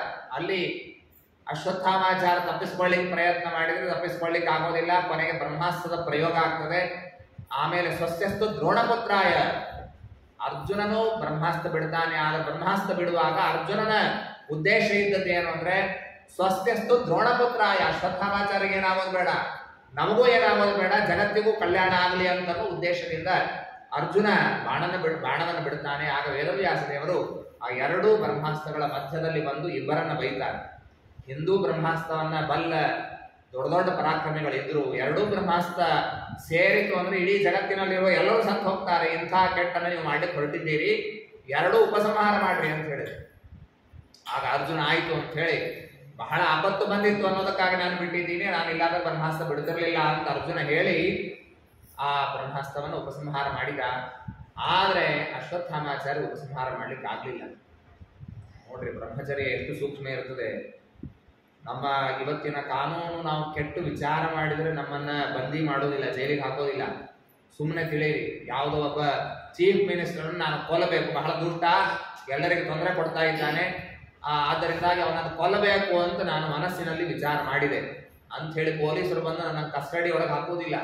ಯಾಕಂದ್ರೆ ನಾನು ಏನು ಮಾಡಿಲ್ಲ, ನಾನು ಮನೆಯಲ್ಲಿ ಗನ್ ತಂದಿಲ್ಲ, ಅಥವಾ ಒಂದು ಬ್ಲೂ ಪ್ರಿಂಟ್ ಮಾಡಿ ಹೀಗೆ ಮಾಡಬೇಕು, ಇಂಥಲ್ಲಿ ಹೋಗಿ ಕೊಲ್ಲಬೇಕು, ಏನು ಮಾಡಿಲ್ಲ. ಬರೀ ಮನಸ್ಸಿನಲ್ಲಿ ವಿಚಾರ ಮಾಡಿದ್ದೀನಿ, ಇಂಥ ವ್ಯಕ್ತಿಯನ್ನು ಕೊಲ್ಲಬೇಕು ಅಂತ. ಹಿಡಿತಾರ? ಹಿಡಿಯೋದಿಲ್ಲ. ಆದ್ರೆ ಶಾಸ್ತ್ರ ಮಾತ್ರ ಸುಮ್ಮನೆ ಕೊಡೋದಿಲ್ಲ. ಕೆಟ್ಟು ವಿಚಾರ ತಲೆಯಲ್ಲಿ ಬಂದ್ರೆ ಪಾಪ ಅಂತ ಶಾಸ್ತ್ರ. ಕೆಟ್ಟು ಮಾಡೋದು ಎರಡನೇ ಹಂತ, ಕೆಟ್ಟು ವಿಚಾರ ತಲೆಯಲ್ಲಿದೆಯಲ್ಲ ನರಕಕ್ಕೆ ಬಾ ಅಂತಂತದೆ ಶಾಸ್ತ್ರ. ಹೀಗಾಗಿ ಅಶ್ವತ್ಥಾಮಾಚಾರ ನಿಜವಾಗಿ ಏನು ಮಾಡಿರ್ಲಿಲ್ಲ. ಬರೀ ದುರ್ಯೋಧನನ ಮಾತಿಗೆ ಒಂದು ಹೂ ಅಂದಿದ್ರಷ್ಟೇ. ನನ್ನ ಮಡದಿಯರಲ್ಲಿ ನೀನೇ ಪ್ರಜೆಗಳನ್ನ ಪಡೀಬೇಕು ಅಂತ ಒಂದು ಮಾತು ದುರ್ಯೋಧನ ಹೇಳಿದ್ದ. ಆಯಿತು ಅಂತ ಇಷ್ಟೇ ಹೇಳಿದ್ರು, ಅಷ್ಟಕ್ಕೆ ಬ್ರಹ್ಮಚರ್ಯ ಹೋಯಿತು ಅಂತ ಶಾಸ್ತ್ರ. ಹೀಗಾಗಿ ಅವರಿಗೆ ಈ ಬ್ರಹ್ಮಾಸ್ತ್ರದ ಉಪಸಂಹಾರ ಮಾಡ್ಲಿಕ್ಕೆ ಬರಲಿಲ್ಲ. ಅರ್ಜುನನೇ ಆ ಬ್ರಹ್ಮಾಸ್ತ್ರವನ್ನು ಉಪಸಂಹಾರವನ್ನ ಮಾಡಿ ಆ ರಥಕ್ಕೆ ಅಶ್ವತ್ಥಾಮಾಚಾರನ್ನ ಕಟ್ಟಿ, ಸಿನಿಮಾದೊಳಗೆ ಮಾಡ್ತಿರ್ತಾರೆ ನೋಡಿ ಹಾಗೆ ಅಶ್ವತ್ಥಾಮಾಚಾರ್ಯ ಎರಡೂ ಕೈ ಕಟ್ಟಿ, ಎಂಥ ಅಶ್ವತ್ಥಾಮಾಚಾರ, ಸಾಕ್ಷಾತ್ ರುದ್ರದೇವರ ಅವತಾರ, ಪಾಂಡವರಿಗೆಲ್ಲ ಪೂಜ್ಯರ ಸ್ಥಾನದಲ್ಲಿ ಇದ್ದಾರೆ, ಪಾಂಡವರಿಗೆ ಗುರುಪುತ್ರ ಅವರು. ಅಂಥವರನ್ನ ಆ ರಥ ಕಟ್ಟಿ ಪಾಂಡವರು, ಅರ್ಜುನ ಹಾಗೂ ಭೀಮಸೇನ ದೇವರು ರಥದ ಮೇಲೆ ಕುಳಿತುಕೊಂಡು ದ್ರೌಪದಿ ದೇವಿ ಇದ್ದಲ್ಲಿ ಕರೆದುಕೊಂಡು ಬಂದು ಎಳ್ಕೊಂಡು ಬಂದು ಅಶ್ವತ್ಥಾಮಾಚಾರನ ಕಾಲಿಗೆ ಒಗಿತಾರೆ. ನಮಸ್ಕಾರ ಮಾಡುವಂತನ್ನುವ ರೀತಿಯಲ್ಲಿ ಅಶ್ವತ್ಥಾಮಾಚಾರನ ಕಾಲಿಗೆ ಒಗೆದ್ರೆ ಅಳ್ತಾ ಇದ್ದಾಳು ದ್ರೌಪದಿ ದೇವಿ. ನಾವೇನಾದ್ರೂ ಆ ಜಾಗಕ್ಕಿದ್ರೆ ಏನಂತಿದ್ದೋ ಏನೋ, ಮಕ್ಕಳನ್ನ ಕಳೆದುಕೊಂಡಿದ್ದಾಳೆ. 5 ಜನ ಮಕ್ಕಳು ಸತ್ತು ಹೋಗಿದ್ದಾರೆ ಇದೇ ವ್ಯಕ್ತಿಯಿಂದ. ಆದರೆ ದ್ರೌಪದಿ ದೇವಿಯ ಬಾಯಿಂದ ಮೊದಲನೇ ಶಬ್ದ ಬಂದದ್ದೇನು ಅಂತಂದ್ರೆ ಮುಚ್ಚತಾಮೇಷಃ ಬ್ರಾಹ್ಮಣೋ ನಿತರಾಂ ಗುರುಹು. ಇವರ ಕೈ ಕಟ್ಟಿದ್ದೀರಲ್ಲ ನನಗೆ ಸರಿ ಅನಿಸ್ಲಿಲ್ಲ, ಮೊದಲು ಕೈ ಬಿಚ್ಚ್ರಿ. ಯಾಕೆ ಅಂದ್ರೆ ನಾವು ಕ್ಷತ್ರಿಯರು, ಇವರು ಬ್ರಾಹ್ಮಣರು, ನಮ್ಮ ಗುರುಗಳ ಸ್ಥಾನದಲ್ಲಿ ಇದ್ದಾರೆ, ಹೀಗಾಗಿ ಇವರನ್ನ ಬಿಚ್ಚ್ರಿ ಅಂತ ಹೇಳಿದಂತೆ. ಜೊತೆಗೆ ಎರಡನೇ ಕಾರಣ, ನೀವು ಯಾರಿಂದ ಎಲ್ಲ ಅಸ್ತಗ್ರಾಮಂ ಅಸ್ತ್ರಶಸ್ತ್ರಗಳನ್ನ ಕಲಿತು ಜಗತ್ತಿನಲ್ಲೇ ಬಹಳ ಶ್ರೇಷ್ಠ ಯೋಧರು ಅಂತ ಅನಿಸಿಕೊಂಡಿದ್ದೀರೋ ಅಂತಹ ದ್ರೋಣಾಚಾರ್ಯ ಸಾಕ್ಷಾತ್ ಮಕ್ಕಳಿವರು. ಆತ್ಮ ವೈ ಪುತ್ರನಾಮಾಸೀತ್, ತಂದೆಯೇ ಮಗನಲ್ಲಿ ಒಂದು ಅಂಶದಿಂದ ಇರ್ತಾನೆ, ಹೀಗಾಗಿ ಗುರುಪುತ್ರರವರು ಅನ್ನೋದಕ್ಕಾಗಿ ಬಿಚ್ಚಬೇಕು. ಮೂರನೇದೇನು ಅಂದ್ರೆ, ಮಕ್ಕಳನ್ನ ಕಳೆದುಕೊಂಡ್ರೆ ಏನ್ ದುಃಖ ಆಗ್ತದೆ ನನಗೆ ಗೊತ್ತಿದೆ. ಇವರ ತಾಯಿ ಕೃಪಿ ಇನ್ನೂ ಜೀವಂತ ಇದ್ದಾಳೆ, ಅವಳಿಗೆ ಯಾವ ದುಃಖ ಆಗಬಾರದು, ಅದಕ್ಕಾಗಿ ಹೊಡಿಬೇಡ್ರಿ ಅಂತ ಹೇಳಿ ಬಿಡಿಸಿ ನನಾಮಸ ಆ ಅಶ್ವತ್ಥಾಮಾಚಾರ್ಯ ಇಂಥ ಪ್ರಸಂಗದಲ್ಲೂ ನಮಸ್ಕಾರ ಮಾಡಿದ್ದಾಳೆ ದ್ರೌಪದಿ ದೇವಿ. ಆಗ ಅನೇಕ ಮಾತುಗಳೆಲ್ಲ ಬರ್ತದೆ. ಆಮೇಲೆ ಕೊನೆಗೆ ಅಶ್ವತ್ಥಾಮಾಚಾರ್ಯನ ಏನ್ ಮಾಡಬೇಕು ಅಂತ ಬಂದ್ರೆ ಕೃಷ್ಣ ಹೇಳ್ತಾನೆ, ಅವರ ಹಣೆಯಲ್ಲಿ ಒಂದು ಮಣಿ ಇತ್ತು, ಇನ್ಬಿಲ್ಟ್ ಆದ ಮಣಿ ಅದು. ಅವ್ರು ಕಟ್ಕೊಂಡಿದ್ದಲ್ಲ, ಹುಟ್ಟಬೇಕಾಗಲೇ ಮಣಿ ಸಹಿತವಾಗಿ ಹುಟ್ಟಿದ್ರು. ಅದು ಇದ್ದದ್ದಕ್ಕೆ ಅವರಿಗೆ ಎಂದೆಂದಿಗೂ ನೀರಡಿಕೆ, ಹಸಿವೆ ಇದೇನು ಆಗ್ತಿರ್ಲಿಲ್ಲ. ಅದನ್ನ ಮಣಿಂಜಹಾರ ಮೂರ್ಧನ್ಯಂ ನಿಜಸ್ಯ ಸಹ ಮೂರ್ಧಜಂ, ತಮ್ಮ ಜೊತೆಗೆ ಹುಟ್ಟಿದ ಮಣಿಯನ್ನ ಅದನ್ನ ಒಂದು ಚೂರಿ ಹಾಕಿ ಅದನ್ನು ತೆಗೀತಾರೆ. ತೆಗೆದು ಅದನ್ನು ಧರ್ಮರಾಜನಿಗೆ ಒಪ್ಪಿಸ್ತಾರೆ. ಆಮೇಲೆ ಅವ್ರಿಗೆ ಹೇಳ್ತಾರೆ, ನೀವು ಇಲ್ಲಿ ಇರ್ಲಿಕ್ಕಿಲ್ಲ, ಹೊರಗೆ ಹೋಗ್ಬೇಕು, ಊರಿನಿಂದ ಹೊರಗೆ ಹೋಗ್ಬೇಕು ಅಂತ ಅವರನ್ನು ಕಳಿಸಿದ್ದಾರಂತೆ. ಬಂಧನಂ ದ್ರವಿಣಾದಾನಂ ಸ್ಥಾನಂ ನಿರ್ಯಾಪಣಂ ತಥಾ ಏಷ ಹಿ ಬ್ರಹ್ಮಬಂಧೂನಾಂ ವದೋನಾನ್ಯೋಸ್ತಿ ದೈಹಿಕಃ. ಬ್ರಾಹ್ಮಣ ಮಹಾ ನೀತಿವಂತ. ಇವತ್ತೆಲ್ಲ ನಾವು ಎಷ್ಟು ನೀತಿ ಉಳಿಸ್ಕೊಂಡಿದ್ದೀವಿ ನಾವೇ ವಿಚಾರ ಮಾಡಬೇಕು. ಆದರೆ ಈ ಒಂದೇನು ಜಾತಿಯ ವ್ಯವಸ್ಥೆ ಇದೆ ಅದರಲ್ಲಿ ಮಾನಾಪಮಾನಗಳಿಗೆ ಹೆದರುವ ಒಂದು ಜನಾಂಗ ಅಂದ್ರೆ ಅದು ಬ್ರಾಹ್ಮಣ ಜನಾಂಗ. ಪ್ರಾಯಶಃ ತಪ್ಪು ಮಾಡಲಿಕ್ಕೆ ಹೆದರುವ ಒಂದು ಜನಾಂಗ ಅದು ಬ್ರಾಹ್ಮಣ ಜನಾಂಗ. ಅಂತೇನೆ ಶಾಸ್ತ್ರ ಏನ್ ಮಾಡ್ತದೆ ಅಂತಂದ್ರೆ, ಬ್ರಾಹ್ಮಣರು ತಪ್ಪಿದ್ರೆ ಅವರಿಗೆ ಏನು ಮಾಡ್ಲಿಕ್ಕಿಲ್ಲ. ಬಹಳ ಅಂದ್ರೆ ಏನ್ ಮಾಡಬಹುದು ಅಂತಂದ್ರೆ, ಅವರಿಗೆ ಗಲ್ಲು ಶಿಕ್ಷೆ ಕೊಡೋದು, ಮರಣದಂಡವನ್ನ ಕೊಡ್ಲಿಕ್ಕೆ ಬರುವುದಿಲ್ಲ ಬ್ರಾಹ್ಮಣರಿಗೆ. ಬಹಳ ಅಂದ್ರೆ ಕಟ್ಟಿ ಹಾಕಬಹುದು, ಅವರ ಎಲ್ಲ ಹಣವನ್ನು ದೋಚಬಹುದು, ಊರಿನಿಂದ ಹೊರಗೆ ಹಾಕಬಹುದು. ಏಷಗಿ ಬ್ರಹ್ಮಬಂಧೂನ, ಇದೇ ಬ್ರಾಹ್ಮಣರಿಗೆ ಮಾಡುವಂತಹ ಶಿಕ್ಷೆ. ಇದನ್ನು ಬಿಟ್ರೆ ದೈಹಿಕವಾದ ಶಿಕ್ಷೆ, ಕೈ ಕಾಲು ಕಡಿತೀನಿ, ಮರಣದಂಡನೆ ಕೊಡ್ತೀನಿ, ಇದು ಬ್ರಾಹ್ಮಣರ ವಿಷಯದಲ್ಲಿ ಬರುವುದಿಲ್ಲ. ಇಷ್ಟು ಉಚ್ಚ ಮಟ್ಟದ ವಿಚಾರವಂತಿಕೆ ಬ್ರಾಹ್ಮಣರಲ್ಲಿ ಇತ್ತು. ನಾವು ಅದನ್ನ ಕ್ರಮವಾಗಿ ಕಳ್ಕೊಂಡಿದ್ದೀವಿ. ಇವತ್ತಿನ ಕಾಲಕ್ಕೆ ಮಾಡ್ತಾರೋ ಇಲ್ವೋ, ದೊಡ್ಡ ದೊಡ್ಡ ಪೋಸ್ಟಿನಲ್ಲಿ CJ ಆಗಿರ್ತಾರೆ, supreme court justice, chief justice ಆಗಿ ರಿಟೈರ್ ಆಗಿರ್ತಾರೆ. ಏನೋ ದೊಡ್ಡ ಸ್ಕ್ಯಾಮ್ ಮಾಡಿದ್ರು ಅಂತೇಳಿ ಅವ್ರಿಗೆ ಜೈಲಿಗೆ ಹಾಕೋದಿಲ್ಲ. ಇಂಡಿಯಾದ ಎಕ್ಸ್ ಪ್ರೆಸಿಡೆಂಟ್ 100 ಎಕರೆ ಜಾಗ ನುಂಗಿ ಹಾಕಿದ್ರು ಅಂಥೇಳಿ ಅವ್ರನ್ನ ಜೈಲಿಗೆ ಹಾಕ್ಲಿಕ್ಕೆ ಬರೋದಿಲ್ಲ. ಬಹಳ ಅಂದ್ರೆ ಏನ್ ಮಾಡ್ತಾರೆ, ಇಂಪೀಚ್ಮೆಂಟ್ ಅಂತ ಮಾಡ್ತಾರೆ. ಲೋಕಸಭಾದಲ್ಲಿ ಕರೀತಾರೆ, ಆ ಫ್ಲೋರ್ ಮೇಲೆ ಬೈತಾರೆ ಅವ್ರನ್ನ, ಇಂತಿಂತ ತಪ್ಪನ್ನು ಇವ್ರು ಮಾಡಿದ್ದಾರೆ. ಅದೇ ದೊಡ್ಡ ಶಿಕ್ಷೆ ಅವರಿಗೆ, ಅದನ್ನ ಬಿಟ್ಟು ಬೇರೆ ಶಿಕ್ಷೆ ಇಲ್ಲ. ಯಾಕೆಂದ್ರೆ ದೊಡ್ಡ ಸ್ಥಾನಕ್ಕಿದ್ದಾರೆ. ಹಾಗಿದ್ದಾಗೆ ಬ್ರಾಹ್ಮಣನ ಸ್ಥಾನ ಬಹಳ ದೊಡ್ಡದು. ಹೀಗಾಗಿ ಅವನಿಗೆ ಇಂಥ ಶಿಕ್ಷೆಗಳನ್ನು ಮಾತ್ರ ಕೊಡಬೇಕು ಅಂತನ್ನುವ ನಿಟ್ಟಿನಲ್ಲಿ ಇದನ್ನೆಲ್ಲ ಮಾಡಿದ್ದಾರೆ. ಅದಾದ ಮೇಲೆ ಎಲ್ಲ ಪಾಂಡವರನ್ನ, ದ್ರೌಪದಿ ದೇವಿಯನ್ನ ಕೃಷ್ಣ ಪರಮಾತ್ಮ ರಣರಂಗಕ್ಕೆ ಕರ್ಕೊಂಡು ಹೋಗ್ತಾನೆ. ಎಲ್ಲರೂ ಸತ್ತು ಬಿದ್ದಿದ್ದಾರೆ. ಕೌರವರ 3 ಜನ ಸತ್ತು ಹೋಗಿದ್ದಾರೆ. ಅವರವರ ಮಡದಿಯರು ಅವರ ಗಂಡಂದರನ್ನ ಅಪ್ಪಿಕೊಂಡು ಅಳ್ತಾ ಇದ್ದಾರೆ, ದೇಹವನ್ನು ಅಪ್ಪಿಕೊಂಡು ಅಳ್ತಾ ಇದ್ದಾರೆ. ಅದನ್ನ ಕೃಷ್ಣ ಪರಮಾತ್ಮ ಇವರು ಯಾವಾಗ ಕಾಡಿಗೆ ಹೋಗಿರ್ತಾರೆ ನೋಡ್ರಿ, ಪಾಂಡವರು ಜೂಜಾಟದಲ್ಲಿ ಸೋತು ಕಾಡು ಸೇರಿದ ಮೇಲೆ ಕೃಷ್ಣ ಅಲ್ಲಿ ಬಂದಿರ್ತಾನೆ. ಸ್ವಲ್ಪ ದಿವಸ ಆದ್ಮೇಲೆ ಕೃಷ್ಣ ಬರ್ತಾನೆ. ಆಗ ದ್ರೌಪದಿ ದೇವಿ ಬಹಳ ಅತ್ತು ತನ್ನ ದುಃಖವನ್ನು ಹೇಳ್ಕೊಳ್ತಾಳೆ. ಆ ಕೃಷ್ಣ ಅನೇಕ ಸಾಂತ್ವನದ ಮಾತುಗಳನ್ನು ಹೇಳಿ ಒಂದು ಮಾತನ್ನು ಹೇಳ್ತಾನೆ, ಈ ಎಲ್ಲ ಕೌರವರು ಸತ್ತಿರ್ತಾರೆ, ಅವರ ಮಡದಿಯರೆಲ್ಲ ಅಳ್ತಾ ಅಳ್ತಾ ಅವರ ದೇಹವನ್ನು ಹಿಡ್ಕೊಂಡ ದೃಶ್ಯ ನಿನಗೆ ತೋರಿಸ್ತೀನಿ ಅಂತ ಹೇಳಿರ್ತಾರೆ. ಅದನ್ನ ದ್ರೌಪದಿ ದೇವಿಯನ್ನು ಕರ್ಕೊಂಡು ಹೋಗಿ ತೋರಿಸ್ತಾರೆ. ನೋಡು, ಅವರೆಲ್ಲ ಎಷ್ಟು ದುಃಖದಲ್ಲಿದ್ದಾರೆ, ನಿನಗೆ ಅಪಕಾರ ಮಾಡಿದ್ದರಿಂದ. ಆಲಿಂಗ್ಯ ಸ್ವಪತಿಯನ್ ಭೀಮ ಗದಾ ಭಗ್ನೋರು ವಕ್ಷಸಃ. ಭೀಮಸೇನ ದೇವರ ಗದಾ ಪ್ರಹಾರದಿಂದ ಅನೇಕರು ಸತ್ತವರು, ಅನೇಕ ಜನರನ್ನ 70%ಗಿಂತ ಹೆಚ್ಚು ಜನರನ್ನ ಕೊಂದವರು ಭೀಮಸೇನ ದೇವರೇ ಕೊಂದಿದ್ದಾರೆ. ಈ ರೀತಿಯಾದವರನ್ನೆಲ್ಲ ತೋರಿಸಿದ್ದಾರೆ. ಯಾಜಯಿತ್ವಾ ಶಮೇಧೈಸ್ತಂ ತ್ರಿಭಿರುತ್ತಮ ಕಲ್ಪಕೈಹಿ. ಅಶ್ವಮೇಧ ಯಾಗವನ್ನು ಮಾಡಿಸ್ತಾನೆ ಕೃಷ್ಣ ಪರಮಾತ್ಮ ಪಾಂಡವರಿಂದ. ರಾಜ್ಯದಲ್ಲಿ ಧರ್ಮರಾಜನಿಗೆ ಪಟ್ಟಾಭಿಷೇಕ ಆಗ್ತದೆ. 5 ಅಶ್ವಮೇಧ ಯಾಗಗಳು ಅದನ್ನ ಮಾಡಿಸಿ ಅವರಿಗೆ ಪುಣ್ಯವನ್ನು ಪರಮಾತ್ಮ ಕೊಡಿಸ್ತಾನೆ. 5 ಅಶ್ವಮೇಧ ಯಾಗ ಮಾಡಿಸೋದಲ್ಲದೇನೆ ದಕ್ಷಿಣೆಯನ್ನ 3 ಪಟ್ಟು ಕೊಡಿಸ್ತಾನೆ ದೇವರು. ಯಾವುದೇ ಕರ್ಮವನ್ನು ಮಾಡಬೇಕಾದಾಗ ಉತ್ತಮ ಕಲ್ಪ, ಮಧ್ಯಮ ಕಲ್ಪ, ಅಧಮ ಕಲ್ಪ, ಅದರಲ್ಲಿ ಉತ್ತಮ ಕಲ್ಪದಿಂದ ಯಾಗವನ್ನು ಮಾಡಿಸಿ 3 ಪಟ್ಟು ದಕ್ಷಿಣೆ ಕೊಟ್ಟು ಒಂದೊಂದು ಯಾಗ 3 ಯಾಗದ ಪುಣ್ಯ ಕೊಡುವಂತೆ ಪರಮಾತ್ಮ ಅನುಗ್ರಹವನ್ನ ಮಾಡಿದ್ದಾನೆ. ಅದಾದ ಮೇಲೆ ಈ ಯಾಗವನ್ನು ಮಾಡ್ತಾ ಇರುವಾಗಲೇ ಒಂದು ಪ್ರಸಂಗದಲ್ಲಿ ಸಂಪತ್ತನ್ನ ಹಿಮಾಲಯ ಪರ್ವತದ ಒಂದು ಭಾಗದಲ್ಲಿ ಪರಶುರಾಮ ದೇವರ ಸ್ವತ್ತಾದಂತಹ ಐಶ್ವರ್ಯವನ್ನು ತೆಗೆದುಕೊಂಡು ಪಾಂಡವರು ಬರ್ತಿರ್ತಾರೆ. ಕೃಷ್ಣ ದ್ವಾರಾವತಿಯಿಂದ ಅವನು ಹಸ್ತಿನಾವತಿಗೆ ಬಂದಿರ್ತಾನೆ. ಅದೇ ಹೊತ್ತಿಗೆ ಉತ್ತರಾದೇವಿಯ ಪ್ರಸವ ಆಗಬೇಕು, ಈ ಪರೀಕ್ಷಿತ ರಾಜ ಹುಟ್ಟಬೇಕು. ಆಗ ಈ ಅಶ್ವತ್ಥಾಮಾಚಾರ್ಯ ಬಿಟ್ಟಂತಹ ಬ್ರಹ್ಮಾಸ್ತ್ರ ಕಾಡ್ತಾ ಇರ್ತದೆ. ಸುದರ್ಶನೇನ ಸ್ವಾಸ್ತ್ರೇಣ ಸ್ವಾನಾಂ ರಕ್ಷಾಂ ಯಥಾದ್ವಿಭು. ಆಗ ಅಸ್ತ್ರದಿಂದ ರಕ್ಷಣೆಯನ್ನ ಮಾಡಿ ಪರೀಕ್ಷಿತ ರಾಜನನ್ನ ಪರಮಾತ್ಮ ರಕ್ಷಣೆ ಮಾಡ್ತಾನೆ. ಆಗ ಕುಂತಿದೇವಿ ಬಂದು ಸ್ತೋತ್ರ ಮಾಡ್ತಾಳೆ. ನಮಃ ಕಮಲನಾಭಾಯ, ನಮಃ ಪಂಕಜಮಾಲಿನೇ, ನಮಃ ಪಂಕಜನೇತ್ರಾಯ, ನಮಸ್ತೆ ಪಂಕಜಾಂಘ್ರಯೇ ಅಂತ ಹೇಳಿ ಪರಮಾತ್ಮನನ್ನ ಸ್ತೋತ್ರ ಮಾಡ್ತಾಳೆ. ಸ್ವಾಮಿ, ನೀನು ನಮ್ಮ ಮಕ್ಕಳನ್ನ ಕಾದದ್ದು ಪ್ರಸಂಗಗಳ ಒಂದಲ್ಲ ಎರಡಲ್ಲ, ಅನೇಕ ಪ್ರಸಂಗಗಳಲ್ಲಿ ವಿಷಾನ್ ಮಹಾಗ್ನೇ ಪುರುಷಾದ ದಂಶನಾದ ಸತ್ಸಭಾಯ ವನವಾಸ ಕೃಚ್ಛತಃ ಮೃದೇ ಮೃದೇನೇಕ ಮಹಾರಥಸ್ತತೋ ಗೌಣ್ಯಸ್ತತಶ್ಚಾಸ್ಮ ಹರೇಭಿರಕ್ಷಿತಾ. ಸ್ವಾಮಿ, ವಿಷ ತಿನ್ನಿಸಿದ್ರು ನನ್ನ ಮಕ್ಕಳಿಗೆ. ಅವಾಗ ರಕ್ಷಣೆ ಮಾಡಿದವ ನೀನೇ. ಬೆಂಕಿ ಹಚ್ಚಲಿಕ್ಕೆ ಪ್ರಯತ್ನ ಮಾಡಿದ್ರು, ಅನೇಕ ಸರ್ಪಗಳನ್ನು ಕಡಿಸಬೇಕು ಅಂತ ನೋಡಿದ್ರು. ಈ ಮೃಧೆ ಅನೇಕ ಬಾರಿ ನೀನೇ ಬಂದು ರಕ್ಷಣೆಯನ್ನು ಮಾಡಿದ್ದಿ. ಹಾಗೆ ಈ ನನ್ನ ಮರಿಮಗ ಹುಟ್ಟುವ ಪ್ರಸಂಗದಲ್ಲೂ ನಿನ್ನ ರಕ್ಷಣೆ ಅವಶ್ಯಕ. ವಿಪದ ಸಂತು ನ ಶಾಶ್ವತ ತತ್ರ ತತ್ರ ಜಗತ್ಪತೆ ಭವತೋ ದರ್ಶನಂ ಯತ್ ಸ್ಯಾತ್ ಅಪುನರ್ಭವ ದರ್ಶನಂ. ಕುಂತಿದೇವಿ ಬಹಳ ಪ್ರಸಿದ್ಧವಾದಂತಹ ಸ್ತೋತ್ರ ಇದು, ಪ್ರಾರ್ಥನಾ. ಅವಳಂತಾಳೆ, ನಮಗೆ ನಮ್ಮ ಪ್ರಾರ್ಥನೆ ಇದ್ದದ್ದೇನು ಅಂತ ಕಷ್ಟನೇ ಬರೋದು ಬೇಡ ನಮ್ಮ ಪ್ರಾರ್ಥನೆ. ಆದ್ರೆ ಕುಂತಿ ಅಂತಾಳೆ, ವಿಪದ ಸಂತು ನ ಶಾಶ್ವತ, ನಮಗೆ ಮೇಲಿಂದ ಮೇಲೆ ವಿಪತ್ತು ಬರಲಿ, ಆಗ ನಿನ್ನ ಸ್ಮರಣೆ ಬರ್ತದೆ, ನೀನು ಅನುಗ್ರಹ ಮಾಡಿ ನಮಗೆ ದರ್ಶನವನ್ನೇ ಕೊಡ್ತೀವಿ ಸ್ವಾಮಿ ಅಂತ ಈ ರೀತಿಯಾಗಿ ಅವನ ಸ್ತೋತ್ರವನ್ನ ಮಾಡಿದ್ದಾಳೆ. ಹೀಗೆ ಆ ಪರೀಕ್ಷಿತ ರಾಜನ ಜನ್ಮವಾಗಿದೆ. ಹುಟ್ಟಿದ ಕೂಸು ಸತ್ತೋಯಿತು, ಮತ್ತೆ ಪರಮಾತ್ಮ ಉಜ್ಜೀವನವನ್ನು ಮಾಡಿದ್ದಾನೆ.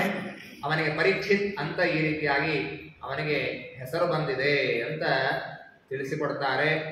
ಕಾಕ್ಷೀಮಾನ್ ಗೌತಮೋತ್ರಿಶ್ಚ ಕೌಶಿಕೋತ ಸುದರ್ಶನ ವಸಿಷ್ಠ ಇಂದ ಪ್ರಮತಿ ತ್ರಿತೋ ಗೃತ್ಸಮದೋಸಿತಃ ಅನ್ನೇ ಚ ಮನಯೋ ಬ್ರಹ್ಮರಾತಾದಯೋ ಮಲಾಹ ಶಿಷ್ಯೈರುಪೇತ ಆಜಗ್ಮುಃ ಕಾಶ್ಯಪಿಂಗಲ ಸಾದಯಃ. ಆಗ ಎಲ್ಲ ಜನರು ಬಂದಿದ್ದಾರೆ ಯುಧಿಷ್ಠಿರನ ಸಭೆಯಲ್ಲಿ. ದೊಡ್ಡ ದೊಡ್ಡ ಋಷಿಮುನಿಗಳು. ಈ ಏನು ಧರ್ಮರಾಜ ಇದ್ದಾನೆ, ಅವನಿಗೆ ಮಾತ್ರ ಸಂಶಯ ಕಾಡ್ತಾ ಇದೆ. ನಾವು ಯುದ್ಧ ಗೆದ್ದದ್ದು ಧರ್ಮ ಆಯಿತು ಅಧರ್ಮ ಆಯಿತು ಅಂತ ಅವನ ಪ್ರಶ್ನೆ. ಎಲ್ಲರೂ ಧರ್ಮ ಅಂತ ಹೇಳಿದ್ರು ಕೂಡ ಅವನಿಗೆ ಕೇಳಲಿಕ್ಕೆ ತಯಾರಿಲ್ಲ. ಎಲ್ಲರೂ ನನ್ನ ಮೇಲೆ ದಯಮಾಡಿ ಹೇಳ್ತಾರೆ ಧರ್ಮ ಅಂತ ಹೇಳಿ, ಅಧರ್ಮ ಅಂತ ಹೇಳಿದ್ರೆ ನಾನು ಮನಸ್ಸಿಗೆ ನೊಂದ್ಕೊಳ್ತೀನಿ ಅಂತ ಹೇಳಿ ಅಂತ ಅವನಿಗೆ ಸಂಶಯ ಅಂತ ಹೇಳಿ ಕೃಷ್ಣ ಪರಮಾತ್ಮ ಅವನನ್ನು ಕರೆದುಕೊಂಡು ಭೀಷ್ಮಾಚಾರ್ಯ ಹತ್ರ ಹೋಗಿದ್ದಾನೆ. ಭೀಷ್ಮಾಚಾರ್ಯ ಇನ್ನೂ ಸತ್ತಿಲ್ಲ, ಅವರು ಉತ್ತರಾಯಣ ಬರಲಿ ಅಂತ ಕಾಯ್ತಾ ಇದ್ದಾರೆ. ಆ ಉತ್ತರಾಯಣ ಬಂದ ಮೇಲೆ ಈಗ ಬರ್ತದೆ ಭೀಷ್ಮ ಅಷ್ಟಮಿ, ಅದಕ್ಕಾಗಿ ಕಾಯ್ತಾ ಇದ್ದಾರೆ. ಆಗ ಕರ್ಕೊಂಡು ಬಂದಾಗ ಭೀಷ್ಮಾಚಾರ್ಯ ಮೊದಲು ಹೇಳ್ತಾರೆ, ಇಲ್ಲೇ ಕೃಷ್ಣ ಇದ್ದಾಗ ಅವನಿಂದ ತತ್ವಜ್ಞಾನ ಕೇಳಬೇಕು, ನಾನು ತತ್ವಜ್ಞಾನ ಹೇಳಲಿಕ್ಕೆ ಯೋಗ್ಯನಲ್ಲ ಅಂತ ಹೇಳ್ತಾರೆ. ಆದರೆ ಹೇಳೋದಿಲ್ಲ, ನೀವೇ ಹೇಳಬೇಕು ಅಂತಂದಾಗ ಭೀಷ್ಮಾಚಾರ್ಯರು ಕೃಷ್ಣನಿಗೆ ಪ್ರಾರ್ಥನೆ ಮಾಡಿ, ಸ್ವಾಮಿ ನಿನ್ನ ಅನುಗ್ರಹದಿಂದ ನಾನು ಅನುವಾದ ಮಾಡ್ತೀನಿ, ಗೊತ್ತಿರದೇ ಇದ್ದದ್ದೇನೂ ಇಲ್ಲ, ನೀನೇ ನನ್ನಲ್ಲಿ ನಿಂತು ನುಡಿಸ್ಬೇಕು ಅಂತ ಹೇಳಿ ತತ್ವಜ್ಞಾನವನ್ನು ಅತ್ಯದ್ಭುತವಾಗಿ. ನಾವೇನು ಮಹಾಭಾರತದಲ್ಲಿ ಭೀಷ್ಮಾಚಾರ್ಯರು 525 ವರ್ಷ ಅಧ್ಯಯನ ಮಾಡಿದ್ದು, ಅವರು ಇದ್ದದ್ದು 800 ವರ್ಷ, ಆದರೆ ಅಧ್ಯಯನ ಮಾಡಿದ್ದು 525 ವರ್ಷ. ಅದರ ಪರಿಪಾಕ ಅವರ ಉಪದೇಶದಲ್ಲಿ ಕಾಣ್ತದೆ. ಅನೇಕ ಶ್ಲೋಕಗಳಿಂದ ದೇವರ ಗುಣಗಾನವನ್ನು ಮಾಡ್ತಾರೆ.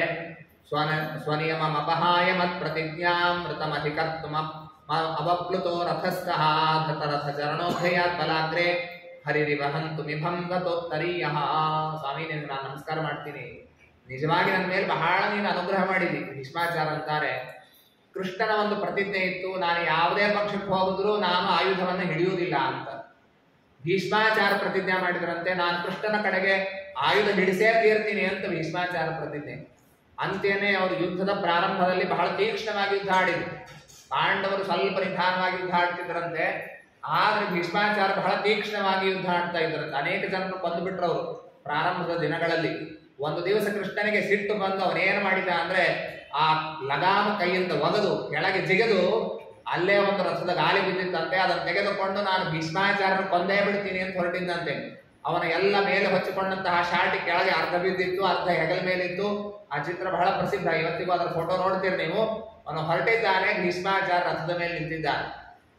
ನಾವು ಅಕಸ್ಮಾತ್ ಆಗಿ ಭೀಷ್ಮಾಚಾರ್ಯ ಸ್ಥಾನದಲ್ಲಿದ್ದರೆ ಈ ಕಥೆಯನ್ನು ಉಳಿದವ್ರ ಮುಂದೆ ನಾವು ಹೇಗೆ ಹೇಳ್ತಿದ್ವಿ? ಹೇಳಿದ್ದರೆ ಕೃಷ್ಣ ನಾನು ಮಾಡಿ ತೋರಿಸ್ತೀನಿ ಅಂತ, ಅವನು ಸುಳ್ಳಾಯ್ತು, ನಾನು ಗೆದ್ದೆ. ಭೀಷ್ಮಾಚಾರ್ಯ ಹಾಗೆ ಹೇಳಿಲ್ಲ. ಸ್ವಾಮಿ ನೀನು ಮಾಡಿದ ಕರುಣಾ ಅಂತಂತ, ನೀನೇನ್ ಬೇಕಾದ್ರೂ ಮಾಡಬಹುದಿತ್ತು, ನಿನ್ನ ಮಾತು ಸುಳ್ಳು ಮಾಡಿ ನನ್ನ ಮಾತು ನಿಜ ಮಾಡಿದ್ದು ಇದು ನಿನ್ನ ಕರುಣೆ ಅಂತ ಅವನ ಸ್ತೋತ್ರವನ್ನ, ಕೃಷ್ಣ ಪರಮಾತ್ಮನ ಸ್ತೋತ್ರವನ್ನ ಈ ನಿಟ್ಟಿನಲ್ಲಿ ಮಾಡ್ತಾರೆ. ನಾವೆಲ್ಲ ನಮಗೆ ಅಭಿಮಾನ ಬಹಳ, ಹೀಗಾಗಿ ಏನೋ ದೇವರು ಜಯ ಕೊಟ್ಟ, ಯಾವುದೋ ಒಂದು ಪ್ರಸಂಗದಲ್ಲಿ ಸಣ್ಣ ಪುಟ್ಟ ಗೆಲುವಾಯಿತು ಅಂದ್ರೆ ಅಹಂಕಾರ ಬಂದು ಹೋಗ್ತದೆ. ಆದ್ರೆ ಇಂತಹ ಮಹಾತ್ಮರಿಗೆ ತಮ್ಮ ಗೆಲುವನ್ನು ಕೂಡ ದೇವರಿಗೆ ಸಮರ್ಪಣೆ ಮಾಡಿ, ಇದು ಸ್ವಾಮಿ ನಿನ್ನ ಮಹಿಮಾ, ನಿನ್ನ ಕರುಣ ಅನ್ನುವ ರೀತಿಯಲ್ಲಿ ಅವರ ಸ್ತೋತ್ರವನ್ನು ಮಾಡ್ತಾರೆ. ಇನ್ನೊಂದು ಮಾತು, ಬಹಳ ಮಾರ್ಮಿಕವಾದ ಮಾತನ್ನು ಅವರು ಹೇಳ್ತಾರೆ. ಸ್ತೋತ್ರದ ಪೂರ್ಣ ಅರ್ಥ ಹೇಳಲಿಕ್ಕೆ ಅವಕಾಶ ಇಲ್ಲ, ಅಷ್ಟು ಸಮಯ ಇಲ್ಲ. ಭೀಷ್ಮಾಚಾರ್ಯ ಅಂತಾರೆ, ಸ್ವಾಮಿ ಅವತ್ತು ಗೀತಾ ಜಯಂತಿಯ ದಿವಸ, ಏಕಾದಶಿಯ ದಿವಸ ಯುದ್ಧ ಪ್ರಾರಂಭ ಆದದ್ದು. ಆ ಸೇನೆಯೋರುಭಯೋರ ಮಧ್ಯೆ ಅರ್ಥಂ ಸ್ಥಾಪಯ ಮೇಚ್ಯುತ ಅಂತ ಅರ್ಜುನ ಹೇಳಿದ. ಎರಡೂ ಸೈನ್ಯಗಳ ಮಧ್ಯದಲ್ಲಿ ತಂದು ನಿಲ್ಲಿಸಿದ ಕೃಷ್ಣ. ಆಗ ಅವರನ್ನೆಲ್ಲ ನೋಡಿ ಭಯಭೀತನಾದ. ನೀನು ಗೀತೆಯ ಉಪದೇಶ ಮಾಡಿದ್ಯಾ, ಅದೆಲ್ಲ ಸರಿ, ಆದರೆ ಸ್ವಾಮಿ ಅವತ್ತೇ ನಮ್ಮ ಮೇಲೆ ನೀನು ಟೈಮರ್ ಹಚ್ಚಿಬಿಟ್ಟಿ. ಭೀಷ್ಮಾಚಾರ್ಯ ಅಂತಾರೆ, ಈ ಎಲ್ಲ ಸ್ಯಾಟಲೈಟ್ ಲಾಂಚ್ ಮಾಡುವಾಗ ಉಲ್ಟಾ ಇದನ್ನ ಮಾಡ್ತಾರೆ ನೋಡ್ರಿ, 10, 9, 8, 7 ಅಂತ ಮಾಡ್ತಾರೆ ನೋಡ್ರಿ. ಹಾಗೆ ಭೀಷ್ಮಾಚಾರ್ಯ ಅಂತಾರೆ, ನೀನು ಬರೀ ದೃಷ್ಟಿ ಹಾಕಿಬಿಟ್ಟು ಇಡೀ ನಮ್ಮ ಸೈನ್ಯದ ಮೇಲೆ ನಿಂದೇನು ನೋಟ ಬಿತ್ತು ನೋಡು, ಅದರಿಂದಲೇ ನಮ್ಮ ಟೈಮ್ ಎಲ್ಲ ಫಿಕ್ಸ್ ಆಯ್ತು. 10ನೇ ದಿವಸ ಭೀಷ್ಮಾಚಾರ್ಯ ಕೆಳಗೆ ಬೀಳ್ಬೇಕು, 15ನೇ ದಿವಸ ದ್ರೋಣಾಚಾರ್ಯ ಕೆಳಗೆ ಬೀಳ್ಬೇಕು, ಇಷ್ಟನೇ ದಿವಸ ಜಯದ್ರಥ ಸಾಯಬೇಕು. ಎಲ್ಲರದು ಟೈಮರ್ ಫಿಕ್ಸ್ ಮಾಡಿಬಿಟ್ಟು ಸ್ವಾಮಿ ನೀನು. ಅವಾಗಲೇ ನಿನ್ನ ಕಣ್ಣೋಟದಿಂದಲೇ ಫಿಕ್ಸ್ ಆಗಿ ಹೋಯಿತು. ಸುಮ್ಮನೆ ಭೀಮಸೇನ ದೇವರ ಗದಾಪ್ರಹಾರ ಇದು ನೆಪ ಇಟ್ಟೆ. ಆ ಟೊಂಗಿ ಮುರಿದೇ ಹೋಗಿರ್ತದೆ, ಕಾಗಿ ಬಂದು ಕೂಡ್ತದಷ್ಟೇ, ನೆಪ ಅದು. ಆಗಿದ್ದ ಹಾಗೆ ಅರ್ಜುನನ ಬಾಣ ನೆಪ, ಭೀಮಸೇನ ದೇವರ ಹೊಡೆತ ನೆಪ, ಎಲ್ಲರೂ ಅವಾಗೆ ಸತ್ತು ಹೋಗಿದ್ವಿ, ಅಂತಹ ಮಹಿಮಾನಿಂದು ಅಂತ ಹೀಗೆ ಕೃಷ್ಣನನ್ನ ಅನೇಕ ವಿಧವಾಗಿ ಸ್ತೋತ್ರ ಮಾಡಿ, ಆಗ ಧರ್ಮರಾಜನೇ ಅನೇಕ ರಾಜನೀತಿಯ ಮಾತುಗಳ ಉಪದೇಶವನ್ನು ಮಾಡಿ, ಧರ್ಮದ ನೀತಿಯ ಮಾತುಗಳನ್ನು ಹೇಳಿ, ನೀವು ಯುದ್ಧವನ್ನು ಗೆದ್ದದ್ದು ಧರ್ಮದಿಂದಲೇ ಗೆದ್ದಿದ್ದೀರಿ, ಸಂಶಯವನ್ನು ಮಾಡಬೇಡ, ಸಾಕ್ಷಾತ್ ಪರಮಾತ್ಮ ಇದ್ದಾನೆ, ಕೃಷ್ಣನ ಮೇಲೆ ಭಕ್ತಿ ಇರಲಿ ಇತ್ಯಾದಿ ಮಾತುಗಳನ್ನು ಹೇಳಿದರು. ಆಗ ಕೃಷ್ಣನಿಗೆ ಒಂದು ಪ್ರಾರ್ಥನೆ ಮಾಡ್ತಾರೆ, ಸ್ವಾಮಿ ಉತ್ತರಾಯಣ ಬಂದಿದೆ, ನಾನು ದೇಹ ಬಿಡಬೇಕಾಗಿದೆ, ನಾನು ದೇಹ ಬಿಡ್ತೀನಿ, ನನ್ನ ಮೇಲೆ ಒಂದು ಕರುಣೆಯನ್ನು ಮಾಡ್ಬೇಕು ನೀನು. ಏನು ಅಂತಂದ್ರೆ ಬಿಟ್ಟು ಹೋಗಬಾರ್ದು, ನಾನು ದೇಹ ಬಿಟ್ಟು ಹೋದಾದ ಮೇಲೆ ನೀನು ಇಲ್ಲಿಂದ ಹೋಗಬೇಕು ಅಂತ ಕೃಷ್ಣನಿಗೆ ಪ್ರಾರ್ಥನೆಯನ್ನ ಮಾಡಿ, ಕೊನೆಗೆ ನಾವು ದೇವರನ್ನ ನೆನೆಸ್ತಾ ದೇಹವನ್ನು ಬಿಡಬೇಕು. ಇದು ಎಲ್ಲರಿಗೂ ಸೌಭಾಗ್ಯ ಸಿಗುವುದಿಲ್ಲ. ಹೀಗಾಗಿ ದೇವರನ್ನೇ ನೋಡ್ತಾ ದೇಹ ಬಿಡುವ ಸೌಭಾಗ್ಯ ಅದು ಭೀಷ್ಮಾಚಾರ್ಯರಿಗೆ. ಧ್ಯಾನ ಮಾಡುವಾಗ ಕಣ್ಮುಚ್ಚಿ ಮಾಡಬೇಕು, ಆದ್ರೆ ದೇವರೇ ಎದುರಿಗೆ ನಿಂತ ಕಣ್ಮುಚ್ಚೋದು ಯಾಕೆ ಅಂತ ಹೇಳಿ ಈ ಭೀಷ್ಮಾಚಾರ್ಯರು ಕಣ್ಣು ತೆಗೆದೇ ದೇವರನ್ನ ನೆನೆಸ್ತಾನೆ ದೇಹವನ್ನು ಬಿಟ್ರು. ಆದ್ರೂ ಆಶ್ಚರ್ಯ ಏನು ಅಂದ್ರೆ ದೇವರು ಕೊನೆ ಕ್ಷಣಕ್ಕೆ ತನ್ನ ನೆನಪನ್ನ ಭೀಷ್ಮಾಚಾರ್ಯರಿಗೂ ಕೊಡ್ಲಿಲ್ಲ.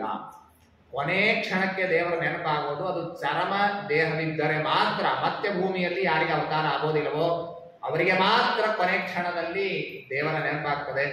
ಆದ್ರೆ ಭೀಷ್ಮಾಚಾರ್ಯ ದೇಹ ಬಿಟ್ಟಾಗ ದೇವಾದಿ ದೇವತೆಗಳು ಪುಷ್ಪವೃಷ್ಟಿಯನ್ನು ಮಾಡಿದರು. ಜೀವನ ಸಾರ್ಥಕ ಜೀವನ ಮಾಡಬೇಕಾಗಿದ್ರೆ, ನೀತಿವಂತವಾದಂತಹ ಜೀವನವನ್ನು ನಡೆಸಬೇಕಾಗಿದ್ರೆ ಇವರಂತೆ ನಡೆಸಬೇಕು ಅಂತನ್ನುವ ನಿಟ್ಟಿನಲ್ಲಿ ದೇವತೆಗಳೆಲ್ಲ ಗುಂದು ವಿವಾದವನ್ನು ಮಾಡಿ ತುಷ್ಟೋರು ಮನಯೋ ಹೃಷ್ಟಾಹ ಎಲ್ಲ ಋಷಿಮುನಿಗಳು ಜಯಕಾರವನ್ನು ಹಾಕಿದ್ದಾರೆ. ಆ ರೀತಿಯಾದ ಜೀವನವನ್ನ ಈ ಭೀಷ್ಮಾಚಾರ್ಯರು ಮುಗಿಸಿದ್ದಾರೆ. ಆಮೇಲೆ ರಾಜ್ಯವನ್ನು ಸುಖದಿಂದ ಆಳ್ತಾ ಇದ್ದಾರೆ. ಆಗ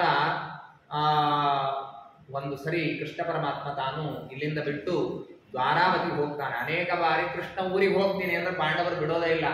ಆದ್ರೆ ಈ ಸರಿ ಮಾತ್ರ ತಾನು ಹೋಗಿದ್ದಾನೆ. ದ್ವಾರಾವತಿಗೆ ಹೋದ ಕೂಡಲೇ ಅಲ್ಲಿ ಶಂಖನಾದವನ್ನು ಮಾಡಿದಂತೆ, ನಾನು ಬಂದಿದ್ದೀನಿ ಅಂತ ಸೂಚನೆಗೆ ಶಂಖನಾದವನ್ನು ಮಾಡಿದರೆ ಎಲ್ಲರಿಗೆ ಪರಮಾನಂದ ಆಗಿದೆ. ಕೃಷ್ಣನನ್ನು ನೋಡ್ಲಿಕ್ಕೆ ಬಂದಿದ್ದಾರೆ. ಕೃಷ್ಣ ಈಗಾಗಲೇ 16,108 ರೂಪಗಳಿಂದ ತನ್ನ ಅಷ್ಟು ಸಂಖ್ಯೆಯ ಮಡದಿಯರ ಜೊತೆಗೆ ಅಷ್ಟು ರೂಪಗಳನ್ನು ಇಟ್ಟುಕೊಂಡು ಇದ್ದೇ ಇಲ್ಲ.